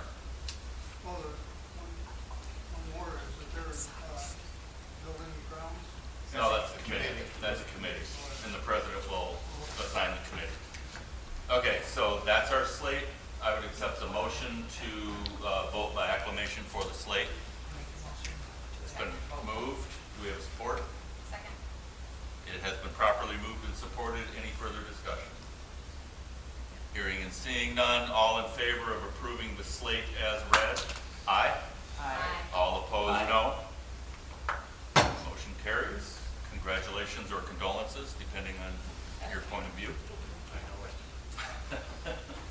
All right, so we have just one more thing on the agenda that I added. What's that? Your statement. Yeah, I just want to say, and I mean this truly from my heart, I'm not trying to be gratuitous to the folks here, that I do appreciate you being here. I truly do. This is what makes democracy work, when we can bring up issues and we can discuss issues. Moving forward, I would like for that to happen more. Less Facebook, less letters to the editor, and more, let's talk. Let's make an appointment, sit down, and talk. Years ago, when I was a kid, I remember watching television and watching government work, long before C-SPAN. We had what was called statesmanship and diplomacy. And over the last 20, 30 years, things have gotten vitriolic, venomous, et cetera, et cetera. And this board is no place for politics. This is not a political entity. Politics does ride into it because we all have our political views which determine how we think things ought to go.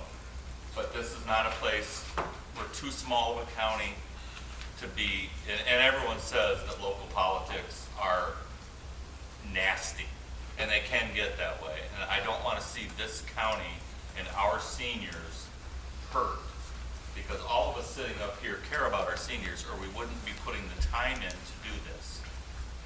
This takes a fair amount of time, and we care. And if you disagree with something we're doing, then please call me, call Lenny, and let's sit down and have a discussion about it, rather than hurting the seniors. Because what's going to happen is the seniors, as Tony mentioned, and I've gotten some calls, the seniors are scared. They think that we're going to get shut down and that they're not going to have services anymore. I don't want to, when seniors get scared, then things just go awry. We want our seniors to be comfortable and to know that we're going to be here for them, that we're going to help take care of them and get them the services that they need. It's important. I'm only 2 years away from being able to use senior center services. I would like this to be here when I get to that age. And many of us on the board here are already at that age. Or could be, yes. I'm trying to be nice. So please, let's have open discussion. That's really what adults do, and that's what we should be doing. And that's my statement. I just wanted to kind of clear the air, because it hurts my heart as well to see people suffer. And I don't want that. I don't want that for anybody. There's no reason we all need to be walking around looking over our shoulders, wondering, who's talking behind our back, et cetera, et cetera. So let's bring some civility back to what we do. Okay? All right. again, we have 2 minutes. Yes. Well, sorry, I didn't see you stand up over there. It's okay. Oh, you sure? You can go first. Go ahead. And don't forget to state your name and your township or residence, please. Pam McKinnon, and I live in Lincoln. So you were talking, well, first I'd like to address the pop-up pantry. Do you just ask people in the community to help you? I mean, can anyone volunteer to help do that? Yes, we have volunteers, but we would like to use a few more. Okay. Yes. And then you talked about the oversight as far as like the animals purchase and the buying of the property. And I just want to know exactly how that oversight works and where do we see the results from the oversight on that? I know you explained how you moved funds around and everything was quote okay, but I too work with the CPA. And I know how they work in our benefits. So I just want to know how it was, when you talk about oversight, who gets to see the oversight? Where do we get the accountability? Where do we see that? I know you don't have to answer me, but that's what's in my heart. And then you say, you were talking about how many meals that you provide. Do you actually provide 3 meals a day for people? Because when he was doing all his math and stuff, you said that's 3 meals per person, and you use those figures to go off of. And I was under the impression that you only have 1 meal a day. Also that you don't solicit money for that. I know for a fact that you send out letters to seniors asking for a minimum of $3. Yes, you do, because I've seen them, and I filled them out for my father-in-law, so please do not deny what I know. I'm not denying it, but I'm just saying it's not. And I wrote the I'm not checks. gonna go into how we have to. Just, do that. okay, fine. I just want that rules. to be made clear too, because just because you said you don't solicit them, you do solicit We them. provide them with information on what they get, yes. Right. Yes. We do provide And a with a suggested minimum donation. of such and no such per requirement. dollar. Okay, I know, I wrote the checks. Okay, and I was wondering about the staffing. You were low on staff, a lot of people had quit and stuff. Have we gotten more? Is that something that's getting better? And I know that you guys are all doing a good job and the best to your ability, but we sat here and we listened to y'all pat yourself on the back and everything else, but you pay, not the board members, but the ones that you're talking about, the people getting out and providing the meals and showing up at 5 o'clock in the morning. There's a lot of jobs in the world that require the same thing. I'm not saying that they don't deserve the credit, but all employees should always do the best of what they're doing. That's all I can say. Thank you, Pam. I will, because I have the numbers in front of me for the meals, for September to October 25th, today, 1,488 hot meals, 800 frozen meals, 485 stacked meals. And that's a lot, I get it. Yeah.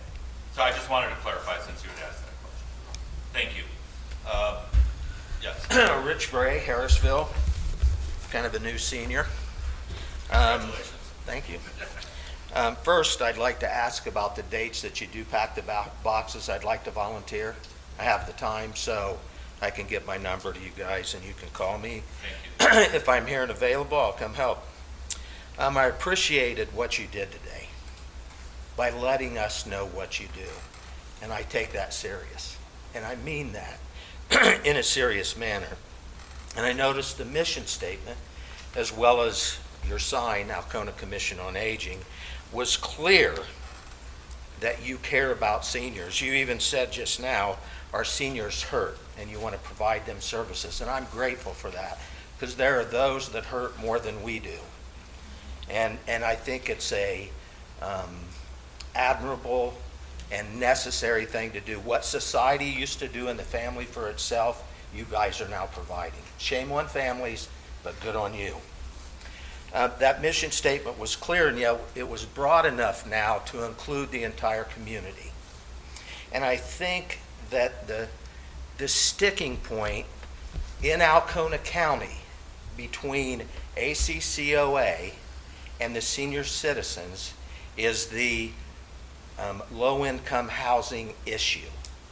Now, I understand what you're trying to do, but I also understand that there are other agencies such as NIMSCA and Habitat for Humanity that provide those services. I understand the grant that was written is broad enough to include all those things, and I applaud you for writing that grant. But I think, and this is my encouragement to you as a board, to include those other agencies and see how some of those monies can be used to help the people that currently need it in our county, and then focus on what your sign says, the senior citizens of Alcona County. And you made that clear, Lenny, constantly through that. I mean, the way you did that presentation was wonderful. I applaud you for it. But I'm asking you as a senior citizens, and I speak for others, and I believe, I can't speak for all, but I know a lot of these people here, and their concern is that the community in low income is going to take priority over the aged. And if you can show us as a community that your true goal is to help hurting seniors by taking care of the aged first and low income second through the agencies that are meant to take care of them, we will stand behind you. We're going to stand behind you anyway, but because we don't want to see those millages taken away, but we want you to focus on the aged community first and foremost and low income second. And that's the sticking point I've heard since I've returned to Alcona County, that these apartments, or whatever they're called, have caused such a grievance with the seniors because they don't feel like you're listening to them. You want us to be here for you. We want to be here for you. You want to be here for us. I would like to sit down personally and talk to you on a level where we can understand. Being on a board of directors for a billion-dollar company, I understand money and I understand grants. Work on what we've asked you to work on. The aged first. Get the other people involved that can take care of low income and give them some of that money to do so, and you will be applauded wholeheartedly by this community. Thank you. I want to clear up some misconceptions, misinformation about what has been talked about in the community. These are not low-income apartments. These are not Section 8. These are not subsidized. They are what's called the missing middle income people. Also, there are two different sets. There is missing middle and there are the senior villas. So we are providing housing directly for seniors as well as what's called the missing middle. The low income was added in by somebody, I don't know who, but these were not meant to be like Section 8. And some of the writers in the paper have used the term housing projects. I don't think that was by accident, because that evokes the Section 8 housing in our memories. Okay, that's not what these are. We'll be glad to tell you everything's not set in concrete yet, because as we learned something new about some environmental regulation we have to follow or whatever, things do have to get changed. One of the other things that came about was the 3-story apartments, and we're going to put them up, and Lincoln doesn't have a fire truck big enough to handle them. The original plan, yes, was for 3-story apartments. As soon as Lincoln told us they didn't have a fire truck that could handle it, that was changed. So for almost 2 years now, it has not been a plan to have a 3-story apartment, but yet that is still going around. Another one that has been going around in the letters to the editor and on Facebook is that the first floor of all of the apartments are going to be office space. That has never been in the plan. The office space was in the community center, and that was to help pay for the community center. That's never been true. The other thing that was never true was that we were going to tap into the Lincoln sewer system. First of all, Lincoln sewer system is nothing but it's a huge septic system is what it is. Okay, it's not a sewer system, and we know that we couldn't have tapped into that. We never planned on it. The original plans are downstairs on the wall if you'd like to take a look at them, and you will see septic fields, self-contained septic fields in the original plans. Well, the new plans are going to go up. And the new plans are going to go up. Look, yeah.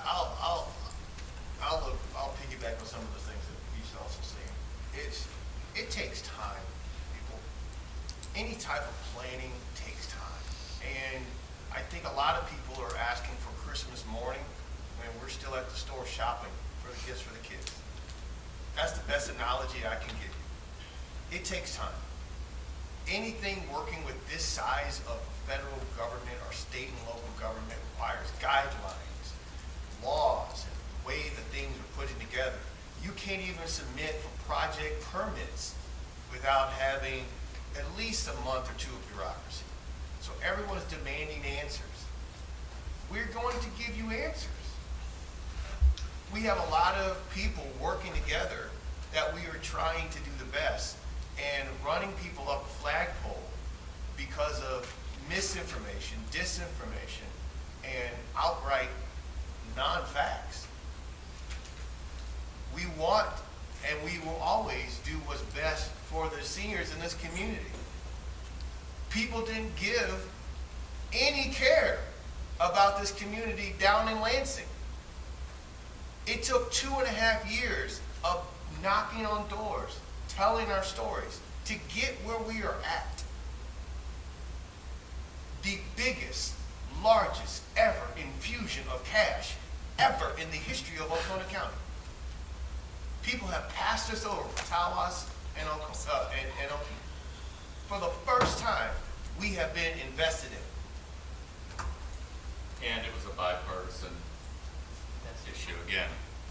So it was bipartisan investment. So the new plans will be up on the wall. You can come downstairs, see it, take pictures of it, share it. But it's senior villas. One story. One story. Handicap accessible. Handicap accessible senior villas or townhomes. Then it's going to be multifamily townhomes. We've taken into consideration how it would look from Barlow so that people would driving by wouldn't be, you actually have to come into the site to see how everything grows. There'll be pickleball courts. I know you don't play basketball. Right? Nobody's got pickleball courts. Things for seniors. Walking trails. These are the things that we are working towards. Good to know. Thank you. Lisa Turek, Harrisville Township. A couple things. I think it was called the Lincoln Housing Project on the State of Michigan website that showed that it was a workforce grant. I think that's what it was called, Lincoln Housing Project. That was, I yeah. think I have the sheet of paper that shows Yeah, it. that- So now I'm that just you saying mention that's that, where that it was- came from, That right? was a working It wasn't name, somebody but who it made was it up. never low-income housing. Right, but I'm project. just saying It was that's not- where it it was, not. excuse me. It was called the Lincoln Community Hub. That's what it was Oh, that's called right, in the Right, omnibus but I think bill. on the sheet of paper I have, it says Lincoln Housing Well, Project, but I can show it From to you. the actual bill, it says Lincoln Community Hub, because the hub was to build both the senior center and the housing together as a community hub for a one-stop communication stop so that people can get access to services as well as working with community partners. So say if you want to do MSU Extension or Michigan Works, all of that would be in a community hub. Okay, and the second thing I wanted to bring up is that the reason we haven't been showing up to meetings possibly in the past is because we trusted the board to do what was right with our money. And now all of a sudden we're starting to not so trust what's happening because we're hearing a lot of things. So that is the reason we didn't need to show up, because we trusted that you as our board members were doing what was right for the ACCOA. And now that we're not trusting so much, now we need to show up. So that is the reason why in the past we may not have shown up. And we do the last appreciate you thing- showing up. Pardon? I meant that when I said Right, I know. And then the last thing I wanted to say is that, if the money doesn't come from the village for some of the projects that you have, then how do we know that our voices are going to be heard? If you're using state or federal funds, then maybe our taxpayers who pay this money, then we won't have a say in what happens because it's not our money. So that might be a concern also, that if you say that the money isn't coming from the taxpayers, then how do we know that our voices will be heard as to what, it won't be because it'll be federal or state money. So then we won't have a say in what's going on, which is what we'd like to have. So there's good and bad about that. You might say, you're not spending any millage money or taxpayer money, but then we have no say. And then again, that's not a good thing for our community either. My recommendation would be, please continue coming to the meetings. This building project was talked about openly in meetings for 2 years. Gary Winnock was our county commissioner liaison for about a year of that. So this has never been done behind closed doors. It's been there. So keep coming, because when we do these plans, we do them at open meetings. And I didn't mean to call you out, Gary. I was just saying, you know, you were county commissioner, you were here. So please, I mean, we welcome the public. We want the public. We set up chairs every month. Nobody ever comes, you know, until August. So please keep coming, keep asking questions. Gary, you look like you want to say something. No, When you're it's just my moving your turn on hand. public comment, yes. Okay. No. Yeah, go ahead, and then Gary. I'm Jerry, Mayor of Hollis Township. I wasn't really going to say anything here. I'll make one reference to the auditing for 3 or 5 years. The reason it's good that you went to 3 years, irregardless what was said, is difficult to change. As an engineer with Consumers Power Company drawing work order prints for millions of dollars, we always had somebody that was not familiar with the job to come in and check that job, and they always found something. I mean, I was really good, but they always found something. I'm just joking. The other issue is, when you were talking about the hierarchy of complaints or stuff coming from grassroots to her to whatever, and then to think. My question is, what if the issue is the director? Then how do we get You come to me go past or the board. to you? Okay, I want that everybody to hear that, because this is one of the, what I'm hearing is one of the big sticking points. Another thing I'm going to say, when that millage came through, the impression that I got when I went to vote for it, and I did vote for it, the impression I got, they were going to build a nice modern senior center. There was no indication of it, or even insinuating that they were going to go into the real estate business. I mean, you call it whatever, that's what I'm calling it. There was no indication you're going to build some kind of housing. So this is what everybody's, I'm talking to people all over town. Right. This is the thing, why in the Sam Hill are we talking housing when the whole issue was to build a nice modern senior center? And until this issue is taken care of, I know I've heard all the story. You make a very good presentation, sir. You're really good at it. I'll compliment you on that. But you're throwing all kinds of numbers and crap around. We're not sitting here dumb and stupid people. We know numbers and contracts and looking at property and what you can do with property. We know all that kind of stuff. Everyone's sitting here today. So I'm warning you, don't look down on us, sir. And you on the board, you have to start looking at this property issue. We're hearing that there was, the one in Harrisville was the wetlands. Now how in the Sam Hill, if it's the wetlands, would you buy property, put a building on? As an example of what we are hearing. So I'm saying this is, you've already answered the question.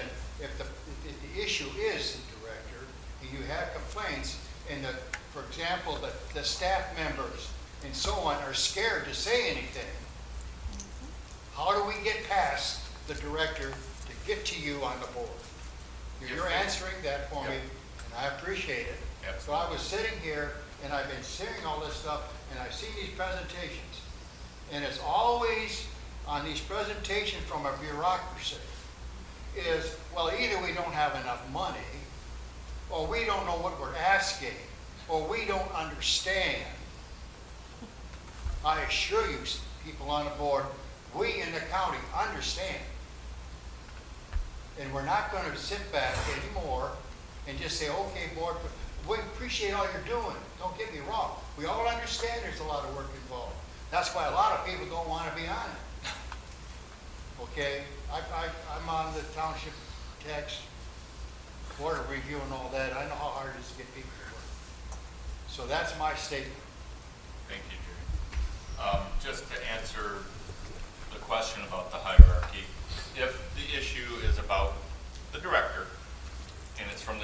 public, you come to the board. Come to me, come to one of the board members. We'll put together we have a personnel committee that would talk about that. Today, before we adjourn the meeting, I'm going to put together a grievance committee, as I promised Lisa I would do. If it's coming from staff, and Tony would be the stopgap before the director. So if the complaint is about the director, obviously it wouldn't go from Tony to the director necessarily. It would come to me as president, and then to the board or the appropriate committee, depending on what the issue is. Does the staff know this? Yes. Yes, they're trained. The staff is oriented since day one and gets a copy of our organizational flow chart, and everybody knows their first, frontline workers know they go to their supervisor with anything. If their problem is their supervisor, they absolutely bypass their supervisor and come to me. And then it goes up the chain. They all know. It kind of sounded like from some of them that they can feel that they can do that, so that's why I'm just asking. Thank you. Gary had something first, and then Chris. Gary Van Mitchell Township. I guess there's quite a few things that I'd just like to bring to light, and I'm not expecting answers for them right now, but I have heard from an individual I trust that the wording in the last millage was modified, and that I find very disturbing because, as everybody says, this here is for seniors only, or was supposed to be a senior-only project. I guess the second thing is, I don't know if it's changed since I sat on the Board of Commissioners, but those of us that understand closed session and HIPAA laws, we have never signed a confidentiality agreement because we were entrusted enough to believe that people had enough of a reputation to do that. Number three, I was involved when they had problems with the previous director, and I will tell you this, that from what I've been hearing, things are worse on steroids, and nothing has been done by this board to rein that in. And I think that needs to be addressed. And in this new era of bringing everything to light, I guess I've been hearing it, about comments that have been made about the members here that are sitting out in the gallery about us being idiots, I guess. And I guess I kind of resent that. If you guys want to have open discussion, then, I guess the first thing I could ask is that FOIA we produced, give us the information, because it would shut down all this garbage. And at that point, I will end. That's what it was. Thank you. Sorry, Chris. Go ahead. Brenda Bray, Harrisville. Just a couple comments. Never been in here before since COVID has enveloped our whole life, but there's still signs on the doors, and I think they're inappropriate in the era that we're in. CDC doesn't recommend it. I've been in Phoenix, I've been in Dallas, I've been in Chicago airports. Nobody's wearing masks, nobody's social distancing. I'm asking the board to recommend that these signs come down and let seniors make their decisions whether they want to wear them or not, and let everybody else make their own decision. Thank you. I didn't catch your name. I'm sorry. Brenda Bray. Brenda, thank you. Well, yeah, it's been a long day. Chris. I want to thank everybody that does volunteer for the food pantry. It's a great thing, okay? And I drive through town because I've been in business for 30 years picking up vehicles. And those people that sit there for 4 hours, obviously they have nothing else to do. They're not workers, okay? Where's our poverty at? It's not necessarily, in my eyes, and I've been here since I was 12, the poverty isn't in the seniors. The poverty is in the younger generations, let's say the working class people that are in their 20s and 30s. Granted, the last year or so, wages have probably more than doubled. So those people are now making a good wage. But you have a pop-up pantry that's in the middle of the daytime. Where are the people that are in poverty? Are they working? They can't take time off work to go get $30 worth of groceries. I mean, it's a great program. Love it. a lot of the vehicles that I see there are $50,000, $60,000, $70,000 vehicles. And you can't tell me those people are living in poverty.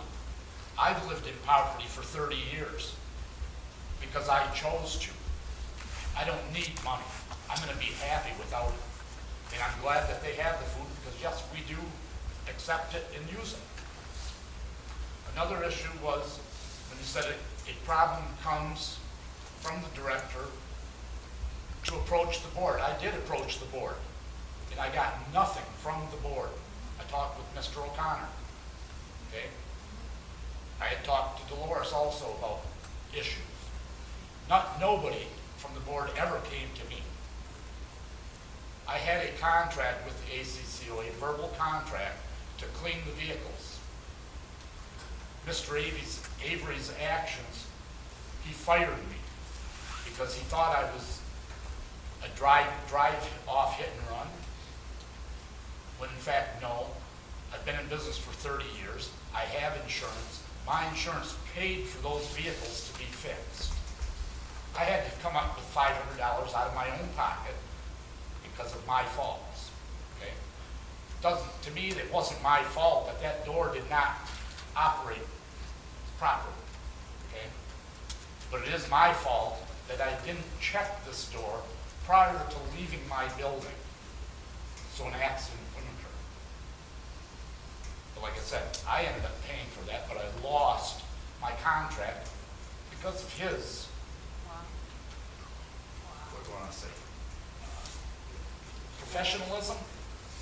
Like I say, what came from him downstairs in front of several people was very, very unprofessional and uncalled for. I've never in my 30 years of business been reprimanded such as Lenny did to me. Thank you for your comments, Chris. I can tell you that I, for one, this is the first I've heard, so whoever you talked to on the board did not relay it. I don't believe it's the first you've heard of it. It was brought to the board when the accident occurred. That may have been a meeting when I was in the hospital. This is the first I have heard of it. I have no reason to lie about that. But, yeah, we'll definitely look into, we'll discuss what we need to discuss in order to make sure that things like that don't happen again. Can I comment Yeah. on the Yes. pop-up pantry actually is from 4 to 6. And that's to accommodate the people that are working. But a lot of them still can't get there by 6 o'clock. And so we try to, Well, I commend you on doing an excellent job, all of them. well, we have a lot of people go through our line. And most people, I gotta tell you, most people, 90% of them, thank you, thank you, thank you. They really appreciate it. Whatever they're driving, they still, appreciate what we're doing. And we do try to have it till 6. And hopefully we don't run out of food, because several times we do. Yeah. But Well, like I said, I'm glad that food is available for people. But I see it with my own eyes. Yeah. I drive old vehicles, okay? I have forever. Me Because too. I'm not gonna pay a $400 a month payment on a car and then pay for full coverage insurance on it that I can't afford. So I see a lot of people that come from there, driving in, driving out, that they're not living in poverty.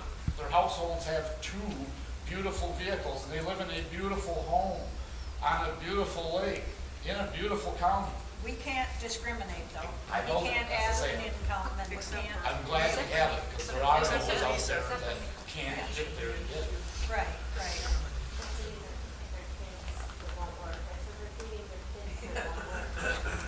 I understand that too, but one of our problems in this area is we don't have the population Okay. of younger generation. We've gone well beyond the 2-minute limit. Thank you, Chris, for your comments. I do appreciate it. Chris, I'm there from 8 o'clock in the morning until about 6:30, 7 o'clock at night. Every pantry that we've had, I've been there those hours.